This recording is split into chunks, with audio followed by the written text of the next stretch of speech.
And welcome back to the Kyle Sutherland Show. I have a great show prepared for everyone today.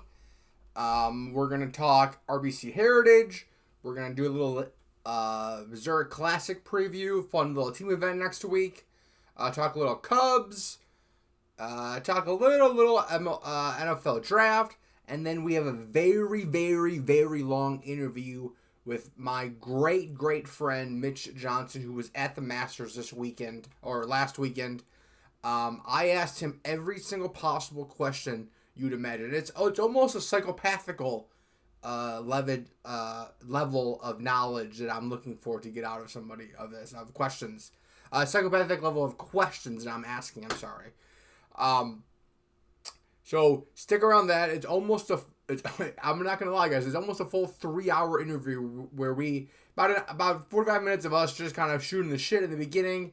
And then about 2:15, just a full Masters recap going through their thoughts were, what the first thing they saw, their breakfast sandwiches they ate on the way down there, their thoughts when they got to Amen Corner. The thoughts driving out, what they talked about with his dad driving out, his call with me from the phone bank, we talk about. So we break down a whole bunch of Masters things, and really get into it. So that was really fun to I think we did a full deep dive. We talked all about Augusta, the Masters last week, we talked all about the Masters last week. With Tyler, thank you for being on the podcast, Tyler. I know avid listener / watcher. And this week we obviously head on to post Masters life, but we have someone that was on the grounds of Augusta. So not talking about the Masters tournament, but we get more into the Augusta National as a course. The cool parts, the parts that make you say "ah," and really kind of the larger than life, with the food and all that stuff too. So stick around for that interview at the end. That was one of the best interviews that we've done. We kind of lost track of time, to be fully honest, and we just started rambling off. I've known Mitch for a long time, and that's what we do. You pretty much just had one of our, phone calls that we do, every couple of weeks, that you just had recorded this time instead of us just me walking the dog. And it's like, wait, we've been talking to each other for like 2 hours on the phone. So it was just recorded this time and then anything. So it wasn't much different than we're used to. But first, hit the music. It's just me in my own skin. Me in my own skin. Alright. Starting off, HBC Heritage. So hopefully everyone had a great. I missed it again. For the 19th now. It's going so fast. April 19th. Shout out 420.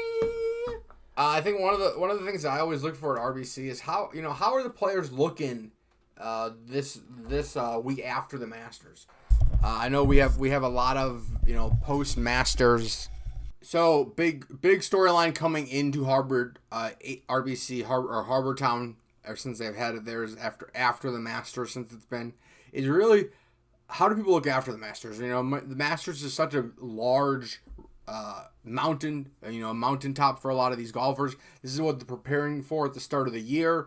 Everyone starts out at that American Express, and they're thinking about Returns of Champions, usually in Kapalua, but when it was canceled.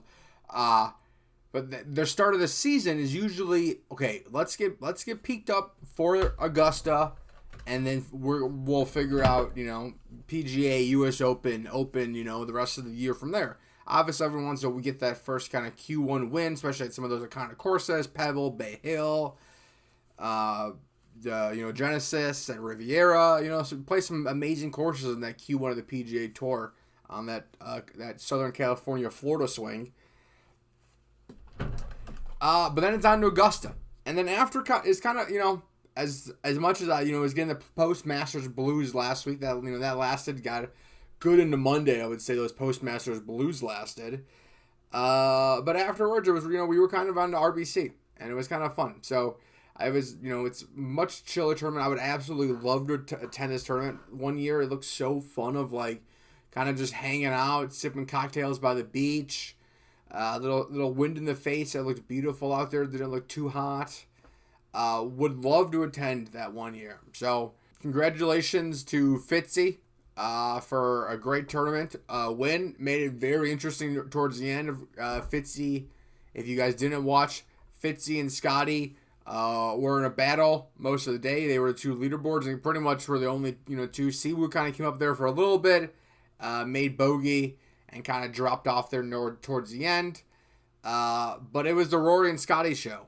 It was a Scottie and Fitzy show. That was my notes from last week. People, apologies there. So it came down to Fitzy and Scottie.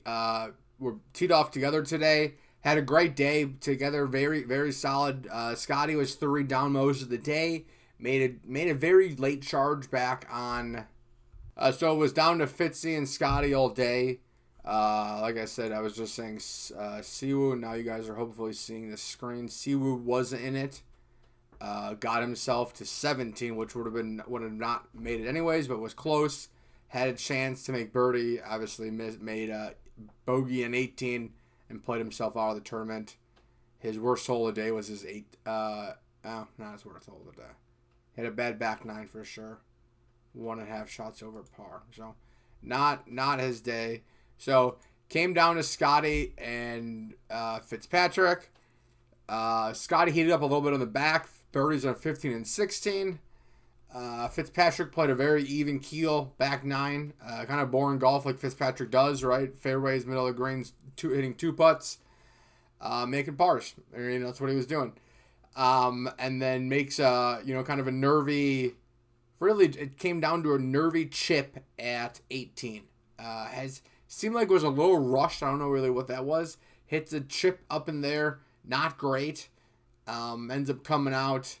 Makes a bogey on 18 and sends it to a playoff. Kind of cool. They let everyone in the crowd kind of come rushing in there. And then they had to tell everyone to fuck off and get back out there because it was very clearly headed to a playoff. And we were not at all going to be a layup tournament like we just thought we were about to get. Like they were going to watch if, Fitzy comes in there, makes par, makes even birdie.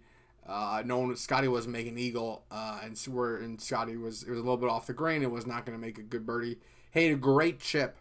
I would imagine, let's look at strokes gained. Yeah, that was plus 3.6, plus 0.36 strokes gained. So great chip by Scottie there. That's really one of his better chips. Really one of his better chips today, and he was on fire today in terms of his strokes gained, approach shots. He was playing very, very well, and then besides, some other guys really. Scottie was not the best strokes gained this week, but obviously, or even today tournament, I'm sure he was strokes gained. Yeah, strokes gained for the total. Scottie was even a little better than Fitzy for the week in terms of strokes gained. So it's just. There's one pivotal one that Fitzy hit, and that was we come to the playoff hole. Both hit good drives. Fitzy a little bit off to the right. And then Fitz just hits, I think, 214 he had in, 4-iron, it said. He just hit it majestic. Right next to the pin, maybe 12 feet. Taps on in for birdie. Or not, sorry, does not tap in yet because now if Scottie goes, Scottie I think has maybe a pitching wedge, maybe 9-iron. I weren't sure what was in the bag. Is trying to play a little right-left shot, and it ends up kind of just staying outright and over the bunker. He chips up onto the green, not anywhere close, to be honest, and we're off to the races with Scottie where Fitzy won the tournament. So, great win by Matthew Fitzpatrick. That was his second win of this year already. So that moves him up the Kyle rankings, which we will next week. I'm working diligently on the Kyle's power rankings. This will move Fitzy up Kyle's power rankings list. On to who is the best golfer of the year. This moves Fitzy up much higher on that list, coming off of that. I'd say moving on overall for the tournament. Like I was saying last week, it's just much more fun vibe with this tournament. It seems like much more of as the Masters is dialed in. You can't take your eyes off. It feels like you guys are shielded up. You're throwing spears back at the course. This is a much more relaxed week. It's a very hard course. You have to be very accurate with your drivers. But if you hit it far and you hit it accurate, it's a very scoreable course. The greens are tough, not forgiving. They did a big renovation, so I think it said they were talking on the coverage that Davis Love third came in with his team and did a massive renovation this year of the course. They took out a lot of the cart paths and put this kind of crushed seashell in, which made it a lot more interesting. And I liked that course going in. I love famous last holes, and that one with the lighthouse is a great famous last hole. But the crushed seashell made it great because a couple guys playing out of there, and they were talking about if you got that seashell between that and the club face, it just killed the ball. I think Goddard had one out in there earlier in the week that it just went nowhere out of the seashell. So very interesting by him to see. Very interesting just this week to see by some of those golfers to see how well they played at Augusta last week, and then how something just a little element changes, and how hard another golf course can be. So great. And then overall, just obviously it's a hard. It's still a golf course, but you have massive homes and you got people in their backyards chilling, watching this year. It was talked about and covered that a lot of the guys rent houses with their families this week and kind of chill. They stay right in the vicinity where there's, the kids are watching some of the people from the back porches. Much more chill and much more relaxing week than we had last week. So, let's get over to the picks. We had an okay week of picks. I'm not gonna say it was bad. I'm not gonna say it was good. Okay. Let's get on to the picks. We had Scottie to win. We were very, very, very close. That's gonna loss second playoff. So we're gonna mark that as second playoff. You know what? We're not gonna mark that as second playoff. We're not taking it. Second place. Okay. We had Xander for top 5. Xander finished T12.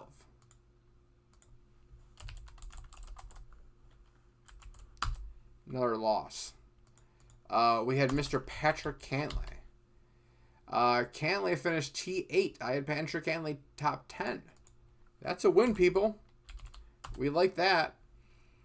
We had Hovland. To make the cut bet was Hovland. Finished T49. It might not have been a cut this week.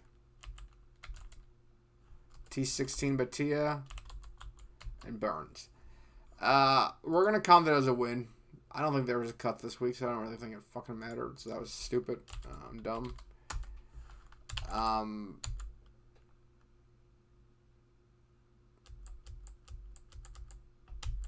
1, 2 wins. And 2 losses. Okay? So 2 and 2. 2 and 2 in the week. That brings our total for the year to 18 and 32. A 56% win rate we have on our golf picks this year. So if you listen to my picks, just guess half of them are going to be right. That's not that bad. I feel like we're trending near 60%. We're dialing it in, people. We're using data golf. This week is going to be hard. Zurich Classic is going to be very hard. Some of the places I don't think even carry the Zurich Classic lines. So these might be just picking fun for fun. But, not bad. So it could have been worse. So moving on, Zurich Classic. Well, we were already here. We were already going long here because we only have a 3-hour interview. So moving on, Zurich Classic. Zurich Classic is it's the only team event on the PGA Tour, which is next week. So all of the guys sign up for their tour and they kind of sign up with somebody. So I think there's some interesting stories there of who people are friends with, and kind of who they end up playing with. It's Rory and Shane won this a couple of years ago. Rory's not playing in this as of this year. Previous winners are Andrew Novik and Ben Griffin. One of Ben Griffin's wins last year.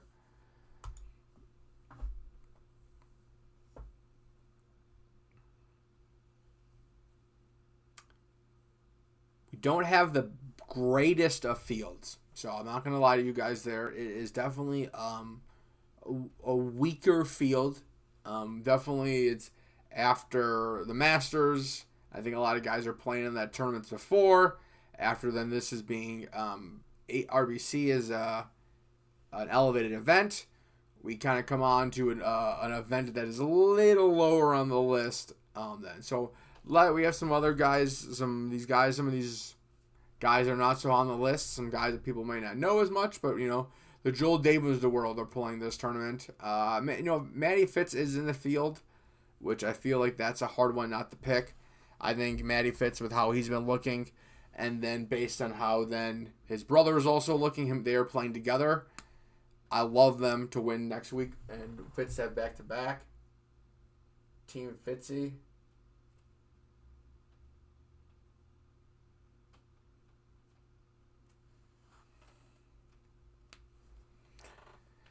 So I love Team Fitzy then to win. Top 5, I like Team...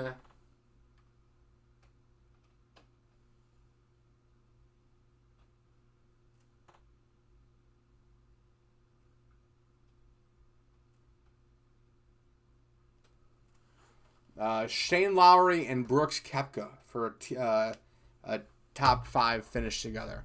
I like even them doing well and if you want to take a flyer on them to win if you can find that.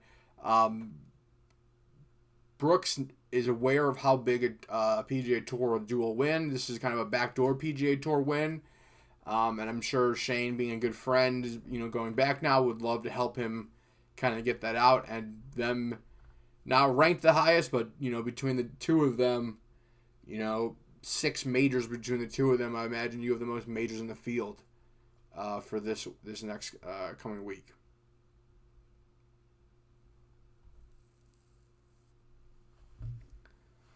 And then top.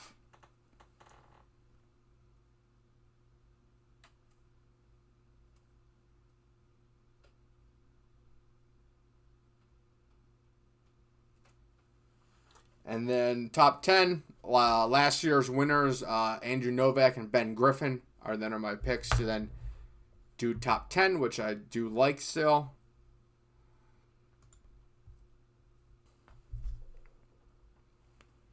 Then my 2 make the cut, if I'm like 90% sure there's a cut this week, is Theegala and Rye, and Mitchell and Brent Steneker. Brent Steneker was playing very well a couple weeks ago. Kind of fell apart near the end.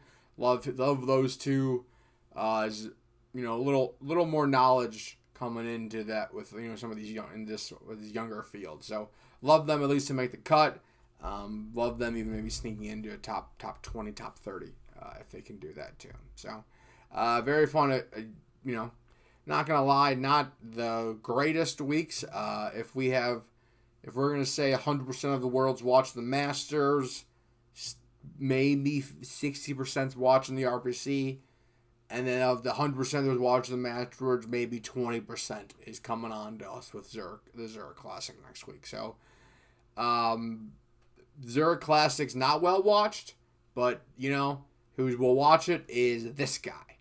I will be dialed in. I will be Thursday. I do like team golf. We do not get a lot of team golf, as well as I will talk shit about. I've talked a bunch shit about LIV.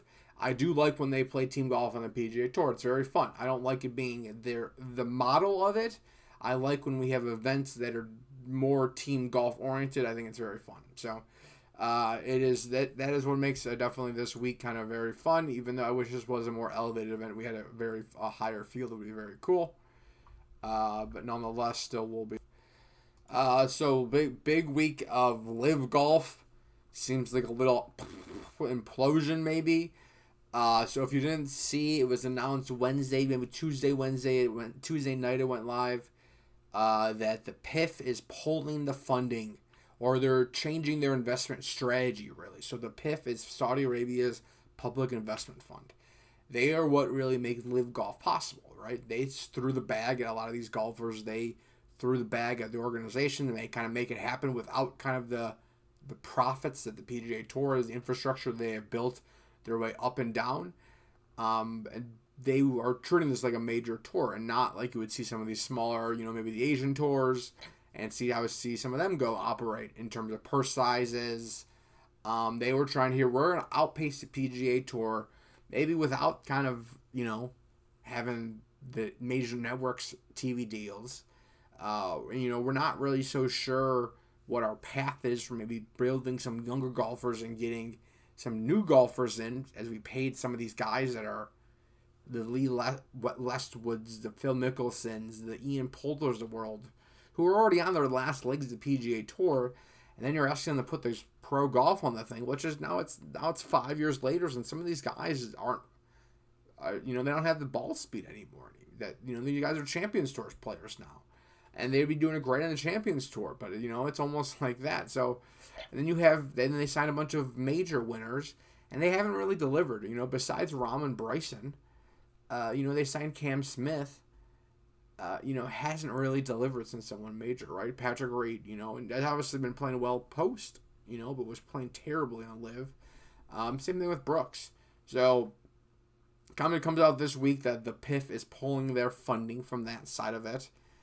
And LIV kind of scrambles, it seems like, to say, no, we are still staying, we are still relevant. And I'm sure that's an advertiser standpoint. They're looking for the Coca-Colas of the world. They're looking for another billionaire of the world. They're looking for Elon Musk to say, hey, yeah, we'll send, call it the SpaceX tour.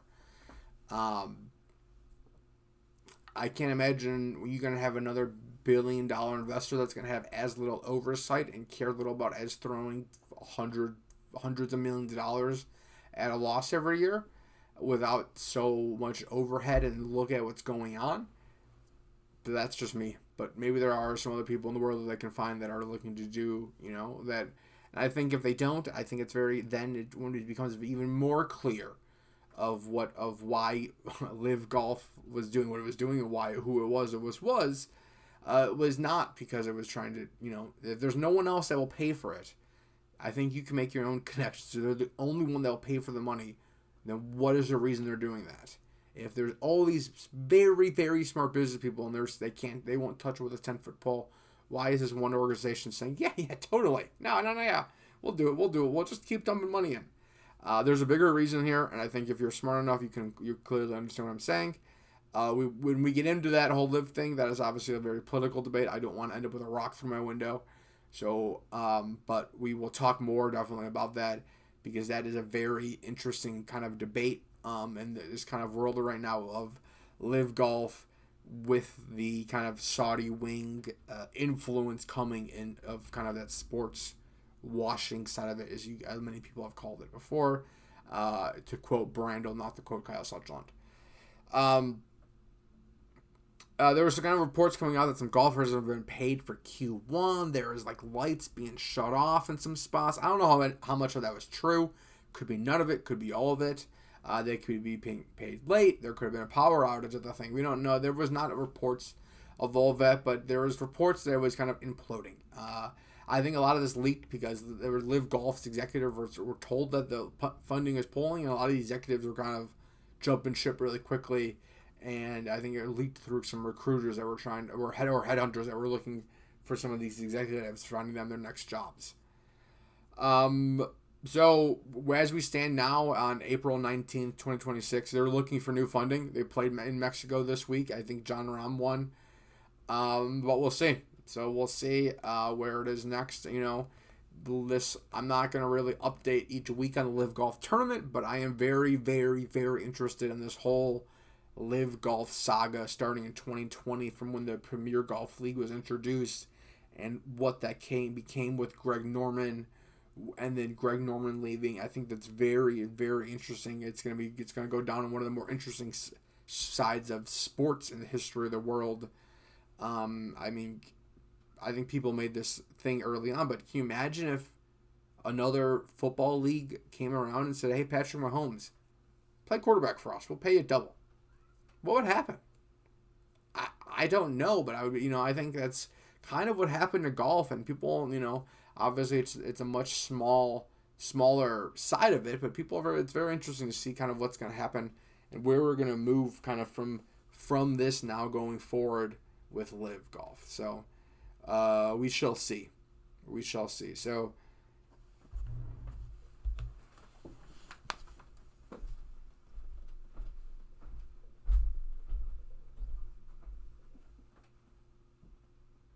NFL draft, which is this week.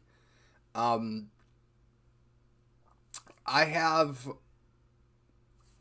close the door.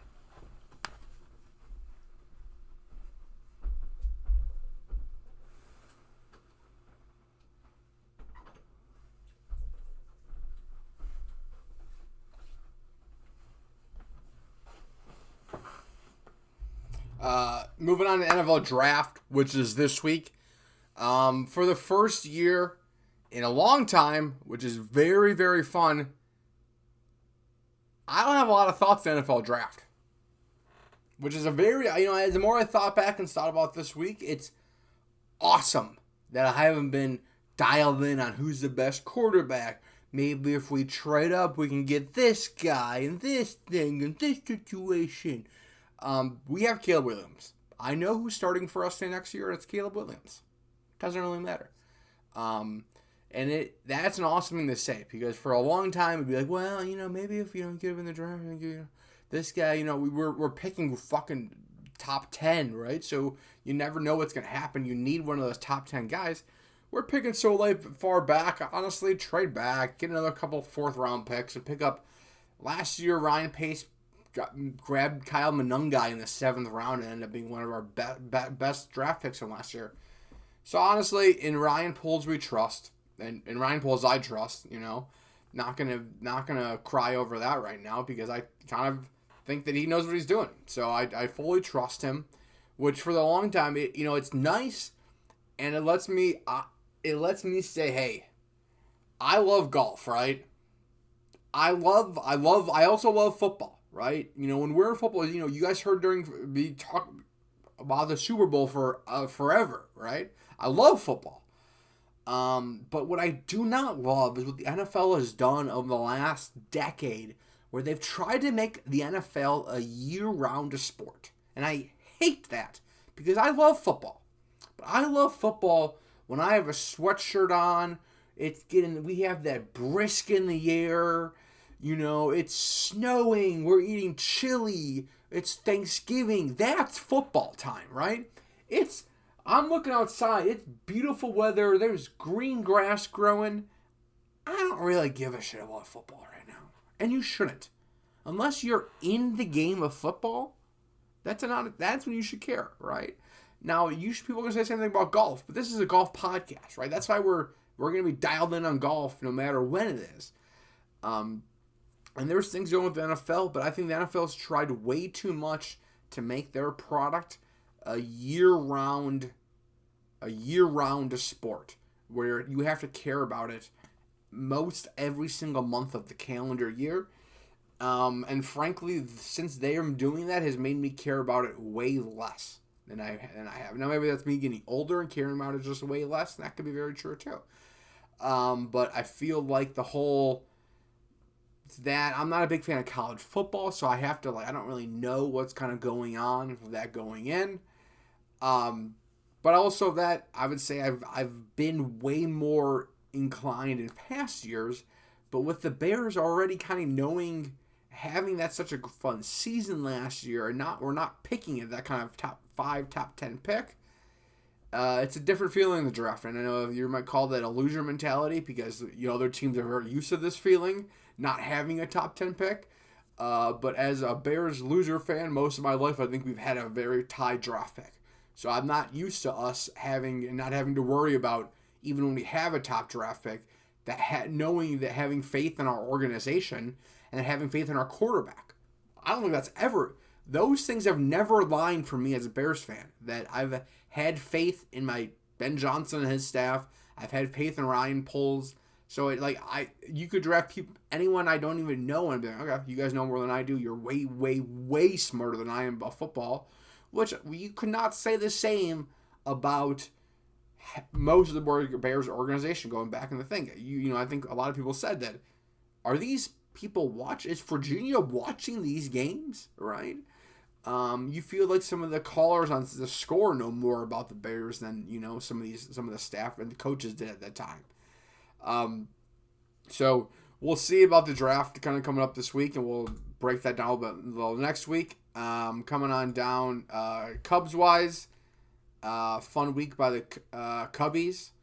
It looked like a little bit, as seems like they always do. It takes a little bit of time for the boys in blue to unthaw from the week, from the year, and as it starts getting a little bit warmer in Chicago and playing those home games.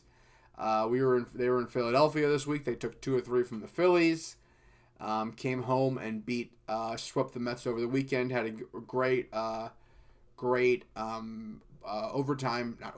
extra inning games today. Conforto, I think, hit it in the bottom of the 9th and ended up tying it up. And we're 7-3 on the last 10. So boys are picking up a little bit, which is nice because they were off a little bit of a slow start. We're 12-9 right now. So over 500. We're tied for last place in division, but it's a great division so far, babe. By far, I think the best division in baseball. The entire division is over 500. So, I think the level will find its water. And, I would imagine some of these other teams cannot play this well all season. So we'll kind of see what that kind of starts off coming in the next couple weeks here. But great week by the Cubbies. And as we kind of see them, as it gets nicer weather here, as, we start seeing kind of the pitching staff, as the bats kind of start warming up and people have seen some of the same pitchers, it seems like that pitching staff has such an advantage those first month and a half of the season. But as guys start feeling pitches and start having understanding tendencies, start understanding what guys are going to be throwing, maybe start seeing some of the same relievers of some of the same series. It turns out I think some of the batters have a much more batters have a much bigger advantage as we get later in the season, and it seems like the Cubs bats are waking up. PCA seems like he's being a little bit more selective on his pitches, which we like to see. Still was able to, still taking those little sliders, still taking those changeups and whiffing at them, but being a little more selective around the plate. So I think overall great from the year. Sad we should be talking about F1 the last 2 weeks, but that because of the war it's been canceled. So very sad about that. We should have had races going on in Bahrain and Saudi Arabia last night. So that is very unfortunate. Obviously, I think there we could probably that correlation very much ties into LIV Golf and those races being canceled, right? That I imagine is a large source of income, a large source of billionaires that they're flying, billionaires and millionaires that they're flying into Saudi Arabia to do dealings with. I would imagine those two things have a slight more of a connection than we understand. Did that. Crumb Bum of the Week.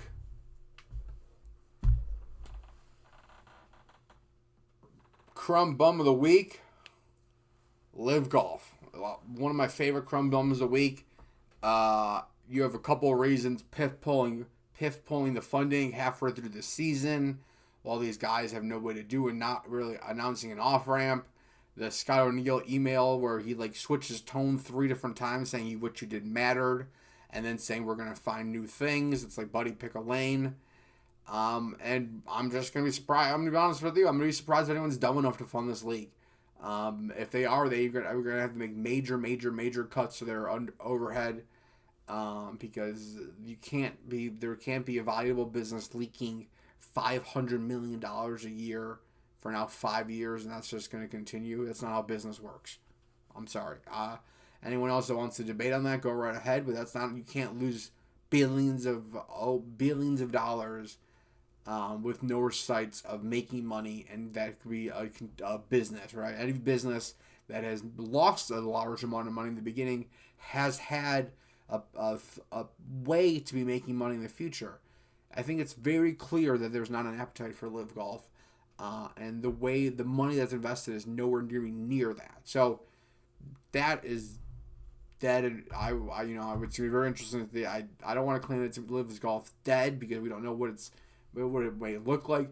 I think we can officially declare that LIV Golf is not going to look the same next year as it looks this year. I'd be very, very surprised if it did, and I would be very interested to see which billionaire is that ends up kind of funding that if it does.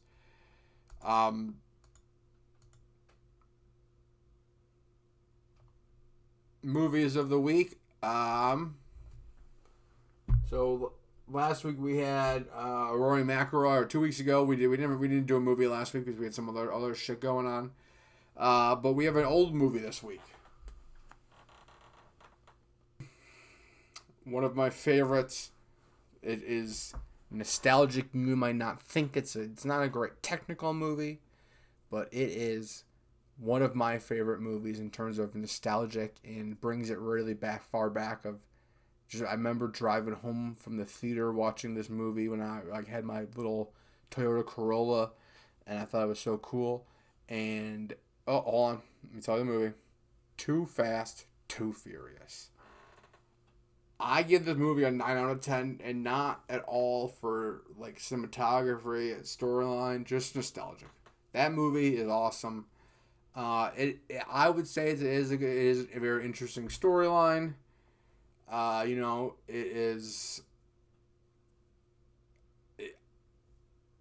There's some peak Brian O'Connor. You don't have Dom Toretto, but peak Brian O'Connor moments in that movie. Obviously, R.I.P. my dog Paul Walker. But Too Fast, Too Furious. If you have not watched that recently, that movie for sure holds up. I don't remember her name, but she is still a rocket. Shout out, I think it's maybe Eva Mendes. Maybe. I don't know. Shout out her rocket. So just a great movie. Give that a watch if you have not watched that as of recently. That is your show today. So, we've had a long show already, and this is the length of our usual show. So I apologize because I was trying to be quick, and of course I was not because I don't know how to be quick. I just talk. I just can't. I need to get more concise. We'll kick it over to a very, very long interview with my friend Mitch, and go fully over the Masters. And if you're saying, Kyle, please, please, please stop talking about the Masters. You've done multiple hours and hours and hours about the Masters. I understand. Hand up, I understand. Okay? This will be the last Masters long show. We may touch on Masters things, but this will be the last show devoted to hours and hours of Master topics. So hand up, I understand that. We will be back to you guys next week. We'll talk a little Zurich Classic, and we'll see what else we'll get into. So thank you guys. Have a great week. Shout out. Please remember to like, comment, subscribe. Peace. And after we saw it, I'm like, that actually could be one of the best movies I've ever seen. It's up there. I mean, it's because I hate to be recency biased, but it's been out for almost a year now. But anyway, no, this is a good start to the podcast. I mean, one of the segments I have is, you know what? This is the perfect spot to start. Actually, should I turn it on? No, it's on. These are just plastic mics. These are just fake plastic mics, and I put a real mic inside of it. Okay. Because you don't want to hold a little tiny mic. Okay. That looks kind of stupid. Yeah. Or you could put it on their shirt. Yeah, but it doesn't sound for a podcast. It doesn't we tried it. It doesn't sound. You need to talk right into it for the podcast. For it to sound good. Okay. But so we can start on this. Okay. I want to make sure I'm doing it right. You honestly can't do it right. I don't even know how to do it, so I don't think I even know how to do it right. Got it. So. I want to make sure I'm not messing. I don't know how to do it, so legitimately. Is the thing flashing red in front of you? Yeah, it is. Then we're chilling. All right, sweet. So before we get anywhere else, one big thing that we had and Tyler did is we did rankings, okay? Okay. We ranked, I'll give you a second to think. Okay. Marvel, the Dune universe, Star Wars universe, and Lord of the Rings universe. Immediately, Dune is last. What the fuck? Yeah, Dune is last. I tried. I can't. Buddy, what is that? What is I that? can't do it. So Dune is last. I'll put you up here. Yep. So I have Dune at 4. Don't look at what we've ranked. Yeah, of course. I need to take the rankings off this so people don't get what I've done or Tyler. So I would say, because this is tough. This is tough. It is really tough. This is like I said. This is like selecting between your children. But I knew immediately Dune was last, so that Which is, helps. I think is crazy. I'm doing it 2. Oh wow. Maybe I should. Maybe I will. So the last one's coming out, right? Dune 2 is awesome. Okay. Dune 2. And that's what I did all during high school. Dune 2. Doing 2 chicks. God damn it. I'm sorry. Can you swear on this? Of course. Okay. Fuck this. Fuck shit. Piss. Cut. Awesome. There's no rules for this podcast. So I would probably say, because I think timing is everything. Because if you asked me, like in high school, that's another good thing. Timing is huge because this is 2026 where we are right now, and because like at one point it would have been MCU number 1, like because it was they just couldn't miss the whole before Endgame anything. That's a good point. I would have said the same thing for Star Wars though. So Star Wars is probably my number 1. Okay. Is that board? Yeah, put it on the board. Official. Put it on the board. Because I would say. Star Wars number 1, just because none of the like MCU was when we were in high school, because Iron Man first started like 2007. I was gonna say. I literally it was I think when we graduated 8th grade. 8th grade, yeah. I remember. I think it was like the summer because going into high school. High school, those 4 years of high school, there was a movie coming out every couple months, and it was like, and it was not just a movie, like a fucking $1 million. Yep. I'm gonna watch this 8 times movie. Yeah. And now it's like we were late to Iron Man 2 because of potential host. Let's just tell the story really quick, okay? So quick version of the story. Yeah, quick sidebar of the story. This wasn't your birthday. No. We saw King Kong for your birthday. So I've known Kyle for a while. We saw that for my 6th grade birthday. That 6th grade birthday was at King Kong? King Kong, which Peter Jackson's King Kong, gotta say it, should have been rated R. Because if anyone remembers the insect pit scene, no, it's absolutely terrifying. I don't remember this. It like the insects bigger than the humans were eating the humans. I don't remember that. It's been a while since I've seen that version of it. Oh, you should. Well, first off, you need. I mean, it's like a 3-hour movie. Is it? It's long and it's dark. Like, I mean, I know King Kong is King Kong, but like the current King Kong, and it isn't like that one. He's a friend of the human. He's half human. Yeah, this one was the last one. They pull his teeth for him. Yeah, he has a toothache, and they were like, buddy, let me get that for you." Yeah, this one not so much. All right, I will go back and watch that. Yeah. I probably have not seen it since at least the whole time. I've seen it probably if it's been on TV. I've probably watched parts of it, but I've not sat down and watched it from beginning to end. It's a hard one, especially if it is on TV, because commercials. That's makes it probably 4 hours. Yeah, I was gonna say it probably makes it 4 hours. So anyway. Whatever year that was, probably junior year, you were working at Jewel Osco. Shout out Jewel Osco. Shout out Jewel. Just a hardworking man from the start. Yeah, I mean, you were working, man. That was awesome. Yeah, I was working. But you guys, you know what? Let's reframe the story. Actually, I was a hardworking, just a everyday man, just a blue collar job, checking out groceries. But I mean, that was awesome. You were working. And then we, for whatever reason, it was me, my brother, Dad, and we had an extra ticket. I think Jess wanted to go. Oh, yeah. So my sister was. Sorry, cut that. Yeah, no, you can say it. It's okay, fine. Yeah, shout out. What's her dance studio? What's her dance studio? It's just Jess Dance. Reach out. She's on Instagram. If you need a dance teacher, we know the best dance teacher in the entire world. Absolutely. Jess Dance. Yep, Jess Dancer. Shout out. If you need a dance teacher, shout out Jess Dance. But she was supposed to go, and then no shock, last second. She had no care. Iron Man 2, it doesn't, that makes sense. So we reach out to my good buddy Kyle, who at the time I knew. Go!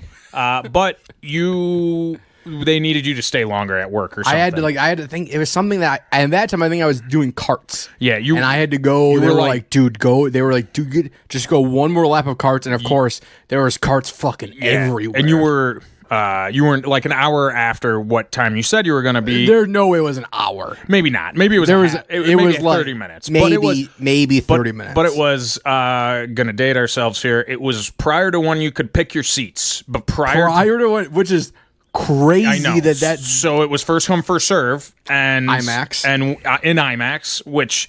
Obviously, if you get there late, which we did, you don't want to be in the seats where you got to crank your neck and look up the whole time. So we got those seats. Unfortunately, Kyle busted. He got there, changed in my dad's car from your changed work, out of my jewel work clothes to normal clothes, and you felt so bad, that you bought all the concessions. Correct. Not only did you buy all the concessions, you dropped all the concessions. Imagine Kyle. He's high school. Mitch's dad invites me. I think he paid for the tickets. So I was wanted to be felt bad. I made him late. I was working, just trying to, just blue collar man trying to get by. I felt so bad. I was like, I gotta buy these guys popcorn. Yeah. And I mean, I think I spent $100. It was a lot. I mean, it's concessions. I was at, I'm like, you know what? To make up for it, if I buy each of them a large tub of popcorn, it'll make up for it. You bought a lot. You bought everyone four large tubs of popcorn. You bought everyone a drink and popcorn, and like your initial go around, you dropped it all. I think I even bought nachos. Yeah. So you dropped it all, and then if anyone knows the Lincolnshire, it's closed. It's closed. It was the Lincolnshire IMAX. There's like 5 steps to get up there. There's not many steps, and I just. And then you came back again as it was starting, and you're like, I dropped everything, and there was a silent treatment. It was bad. Anyway, it was bad. So I would say MCU 2 for me, and then I forgot what we were talking. And then I would say Lord of the Rings 3, but again, timing's everything. My dad and I watched all the Lord of the Rings on a trip once. We went to Lake Tahoe, and Nick, my brother, had strep throat, so we couldn't ski. I thought you meant on the way. I was like, how long did it take you to get to Lake fucking Tahoe? We were in the hotel room, and we had in Lake Tahoe. We had 2 days to kill because Nick needed the antibiotics to kick in. Okay. So we were like, what do you want to do? They had like a Family Dollar that had DVDs you could rent. Shocking. So we rented all 3 Lord of the Rings, never seen them, and watched them all. And that's 3? I would say that seems like a pivotal core memory for your childhood. Yeah, it seems like that's But I would say more MCU movies, because I didn't see the Lord of the Rings movies in theater, and I think that changes my perspective. That's too. A good point. Because the MCU ones, recent stuff I really haven't, but like I didn't miss from Iron Man to Endgame, I didn't miss a single one that wasn't. No. Like I had to go to the theater opening weekend. It's if you don't see it that night, it's gonna get ruined for you online. You're gonna because then as they came out, social media started to ruin everything. That's true, and that's like. What LaShawn McCoy ruined Endgame? Yeah, remember that? Well, I had already seen it, thank God. Yeah, true. But if you didn't see it opening night and you saw LaShawn McCoy's tweet, it would have ruined it for you. Tony Stark, my dog, dude. I mean, first off, we all spent what was it? A decade plus, watching those movies, waiting, and then you do that, whatever. But which is why these next. I mean, if you're not I keep forgetting where. So is you fallen out of the MCU? You're saying? No, so I've definitely kept up with it, but a lot slower. Like if I'm on a flight for work, I'll tune in. The TV shows, don't get me started. I haven't watched any of them. I honestly, I'm so far behind. I'd rather just like watch a 5-minute recap on someone. Yeah. So the last one I saw in theaters. Well, if you count it, was Deadpool probably, and it does because it's kind of which I think that was probably I don't even know what the last one besides that is. No, Captain America. Oh no, there's been a Thunderbolts. I didn't see either of those in theaters. Okay, so this is where I told Tyler too. They were bottomed out. Yeah. And I think a lot of people have not come back from the bottom. The last couple have not been the bottom. So the last couple have been not great, but I saw. I still haven't seen Captain. See, it's not as bad as you think it would be. I did see Fantastic Four, but I watched it like on just at home. It was good. Yeah. I liked it. Yeah, no, it was. I hope they're on the Marvels. So the Scarlet Witch movie. So the shows are all the bottom, and then we're like on a nice little upswing back here. I like right now the Russo brothers. I love them. They did Endgame. They did Infinity War. Didn't they just? I watched another movie that they just did too. They've done a couple with Chris Hemsworth on Netflix. I don't know. Yeah, what is another movie that I feel like I just Yumi Dupree they made. We watched it at your bachelor party. Yeah. And then we saw there was another movie that is from the Russo brothers. And I was like, they holy did shit. Captain America: Winter Soldier. But it's not. It's a non-Marvel movie. It's like before Marvel. Oh, okay. Yeah, then I'm not too sure. I can't remember what it was. Because it was really good. They're coming back for Avengers Doomsday, which they're doing that. Which is this year. Yeah, but they're also re-releasing to hype everyone up Avengers Endgame again in theaters. So if you want to be part of the movement to make Avengers Endgame the number one movie grossing that's all why time, they're doing it. They want the hype. They want to beat Avatar. They want because Avatar, James Cameron. Jimmy, shout out Jimmy Cameron, watcher of the show. Yeah. Shout out Jimmy, big fan of the show. You reached out the other day to keep it going. When Endgame surpassed it, he re-released Avatar to take it back. Yes. So, but there's always sorry, I'm going on a tangent here, but should we put Avatar on this list? I would probably put Dune would be below Avatar for sure. That's crazy, dude. Have you not watched any of it? Dude, that first Avatar when it came out, don't you remember? Yeah, but the second one and the third one are I've seen nowhere the first close. Dune. I guess I'm... You never saw the second Dune? No. And you were talking all this shit about it, dude? No, yeah. Fuck off, dude. I'm going to beat your ass with this microphone. Dude, are you kidding me? The second Dune movie might be one of... I mean, it's like Avengers Endgame. Then There's a scene in that one that still, even thinking about it, makes my hair stand up. Okay. There's when you will watch the cave scene, and it is awesome. I'll give it a fair shake because I know it's coming. Like part one of December, right? It's the same. It's Doomsday. It comes out the same day. Oh well, then December 18th. Because same day. I will say this: I don't like to when I know I'm living through a pop culture historical event. Don't like to I don't like to miss it. Yeah, right. Which I know we've lived through many. Oh, hold on, people on the show. He is actively missing one right now. Yeah, he says he doesn't want to do it. I know. He hasn't watched Dune 2. I'm contradicting myself. He's contradicting himself. Yeah. Dune 2 was a fucking movement. All right. I want you to watch this fucking tonight, okay? Well, okay. All right.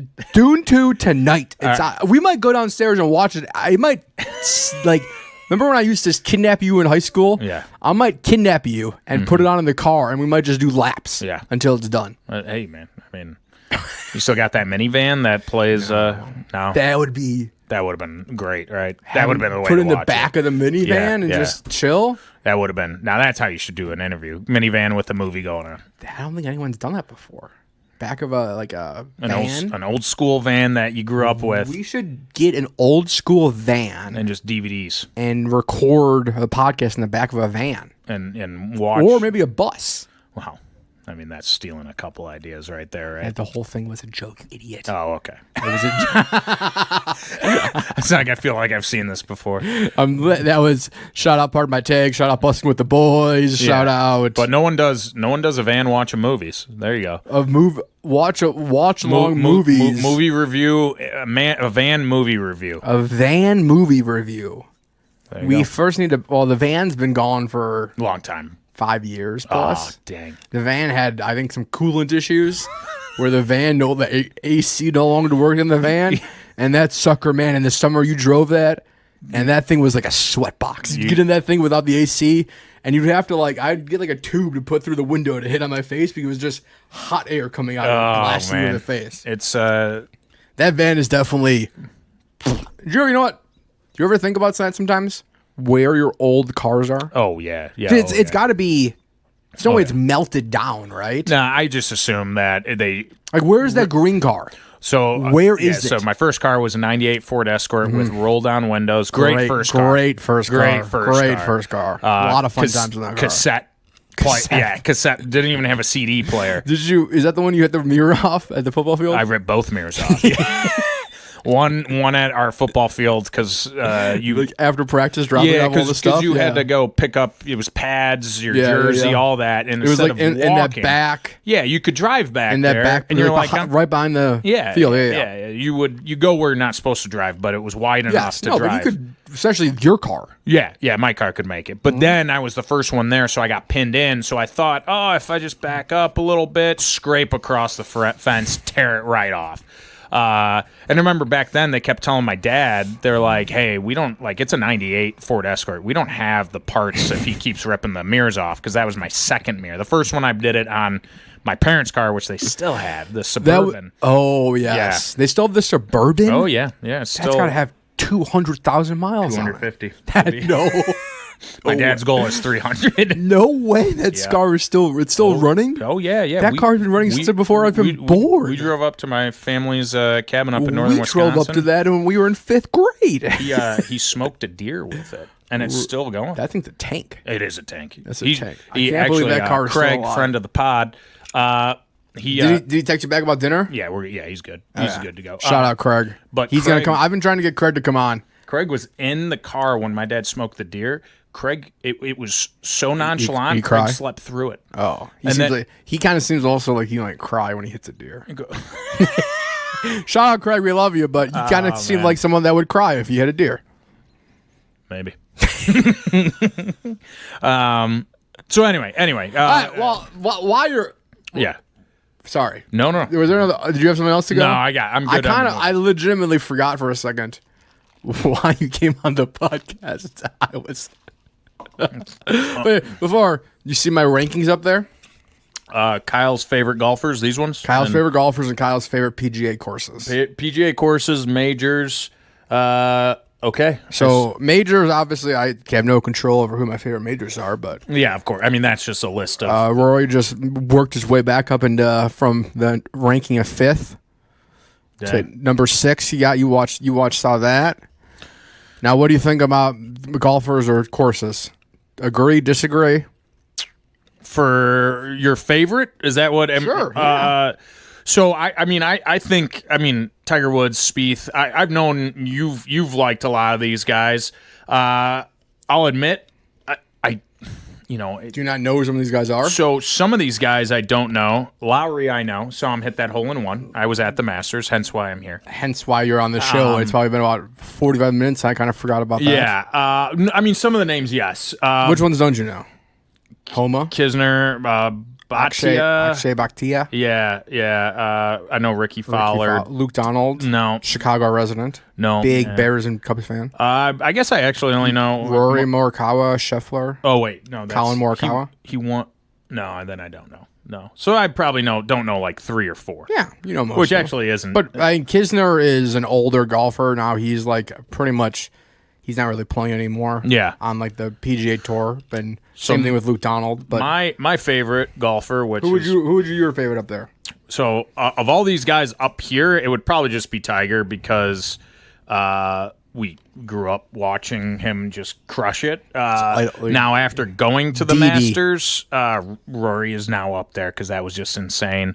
You also got to see a Rory year too. I know. Like post Masters win, you got to be there for his 65. You saw him lighting the course on fire on Saturday. And then, even though I know it's probably not whatever, he's not well liked, I guess, right now. But Phil Mickelson was my favorite golfer growing up. That's not a bad pick, and he would be on the list. But I kind of am considering him. Well, I guess Kisner and Luke Donald are down too. My dad is an accountant and worked at the companies Phil wore the hats for. So really? Okay. KPMG and Bearing Point. That's why I liked him. So that was. Your dad's an accountant. Yeah. I mean, he does other stuff, but yeah. So anyway, I don't really ever think of. I knew he wears many hats. But I'm not sure I ever knew what he officially did. It's part of it, but anyway. I always kind of thought he was in the. Am I allowed to say this? I thought he was in the CIA. Oh, geez, no. We kind of thought it. There was a rumor going on in high school that he was in the CIA. Oh, that would have been interesting, but no. I mean, unless he is, and I don't know. That's what I mean. Yeah. Do you know he's not in the CIA? I mean, you ever asked him? No. That's Let's hook him up to a quick. Let's get him on the podcast. Yeah. Hook him up to a quick blood pressure monitor and just ask him a couple questions. He's. Yeah. What's your birthday? Are you in the CIA? Yeah. Are you in any other? Okay, so off topic. Sorry. So, so anyway, but yeah, I mean, this is cool, obviously. So this was asking you then was for the was my way to just what's that thing called when you segue? Yes, this is my segue. Segue. Do you agree with the top course on the top? Yeah, well, so I haven't seen any other courses, but it's going to be very, very tough for any other course to beat what I experienced. So let me just set this up really quick. Okay, so we should do an intro. We'll do a quick intro, and I'll put it in the beginning, and then we'll leave it in here too. Okay. So but thank you guys for coming back. We are at the Kyle Sutcliffe Show. We are a very, very, very special show today. We have Masters legend himself, Mitch Johnson. Masters attendee 2026. Masters, I don't know, I'm trying to... Masters Mitch is on the show for us today, okay? There you go. We are breaking down his full trip to Augusta National. He'll tell us all the dirt and get all the little stories that you guys don't see on TV. Yeah, none of it, actually. Fuck. Sorry. That was all right. My bad. All right. Well, you want to do an intro? That was it. Done. Oh, that was the intro. Oh, okay. What, do you want to do an intro? No, I didn't. What kind of intro did you have in mind then? No, I don't know. I'm making sure I'm doing it for you. Do an intro then. Oh, okay. Hello, I'm on the what is it? Kyle Sutcliffe podcast. It's actually a show. It's not a podcast. Show. Shit. On the Kyle Sutcliffe show, I am good buddy, and now I have started to listen. Really? Yes, and listen, he's a follower. I am a follower. My name is Mitch. Disciple. I've known Kyle for many years now. Since fifth grade. So fifth grade. Yep. We used to come over to this very house and have birthday parties. Pool parties. Fifth grade, I think, was a band. We sat homeroom band. Mm-hmm. We were not good students, but I was a bad band player, too. I was terrible. All the things I've done in my life, I think that's the one thing I've been the worst at was the French horn. I played trombone, and I played through high school. Yeah, you played for a while. You could pick it up and make a melody. No, I couldn't, dude. Really? Because actually, if there's anyone that loves instruments, if there's one instrument you can kind of like mess fake because it's hard with the trombone though because the slide, right? You got to be precise, otherwise you're slightly off. Okay. But I use my peripherals to see where someone else was going. This was all the way through high school. You did this. Yeah, I couldn't read music. You were like on. Yeah. Oh yeah. Varsity. No. Well, no. There was a good band which you had to try out for. I never tried out for it. And then there was fucking know you were no. But you know what's great? Our senior year, we set the record for most seniors in the not the best band, but the mediocre band. There was not out class 2011. Yeah, Vernon Hills, a bunch of losers. There was about there were like 15 of us, but like everyone had the same thing. Like we enjoyed it, but we didn't want to really try. We weren't a big trying. Our 2011 class was not a big trying. I mean, I left my trombone, I think, there one whole summer, and the teacher was like, "Did you practice?" And I was like, "You know that answer. You saw my instrument here all summer." Can you imagine the teacher being so? Music's my life. It's the only thing I teach. And it's like, and then and it's like he walks into the first day of summer break, and it's like his instruments just sitting right there. I know. I'm not gonna even try. Yeah. I'm not, but I'm gonna, have fun with it. You tried longer than I did. I copied the French horn. I don't remember her. Shout out. I mean, should we just be dropping government names on this podcast now? Shout out Sarah Millar. Wow. Oh, jeez. I copied the French horn for her for the entire year. Hey, I would sat there. I watched what keys she pressed, and I just did the same thing. Whatever you got to do, right? That's life, really. I mean, whatever you got to do to get through it. We have to stop getting off topic. Okay. There's a reason that you're here today. Yep. And speaking of getting through it, you have got through. Honestly, you're for the first time in our. You're better than me. You are a better person. I don't know. Your feet have touched better things than my feet have ever touched. Jeez. You have breathed fresher air than I have ever breathed before.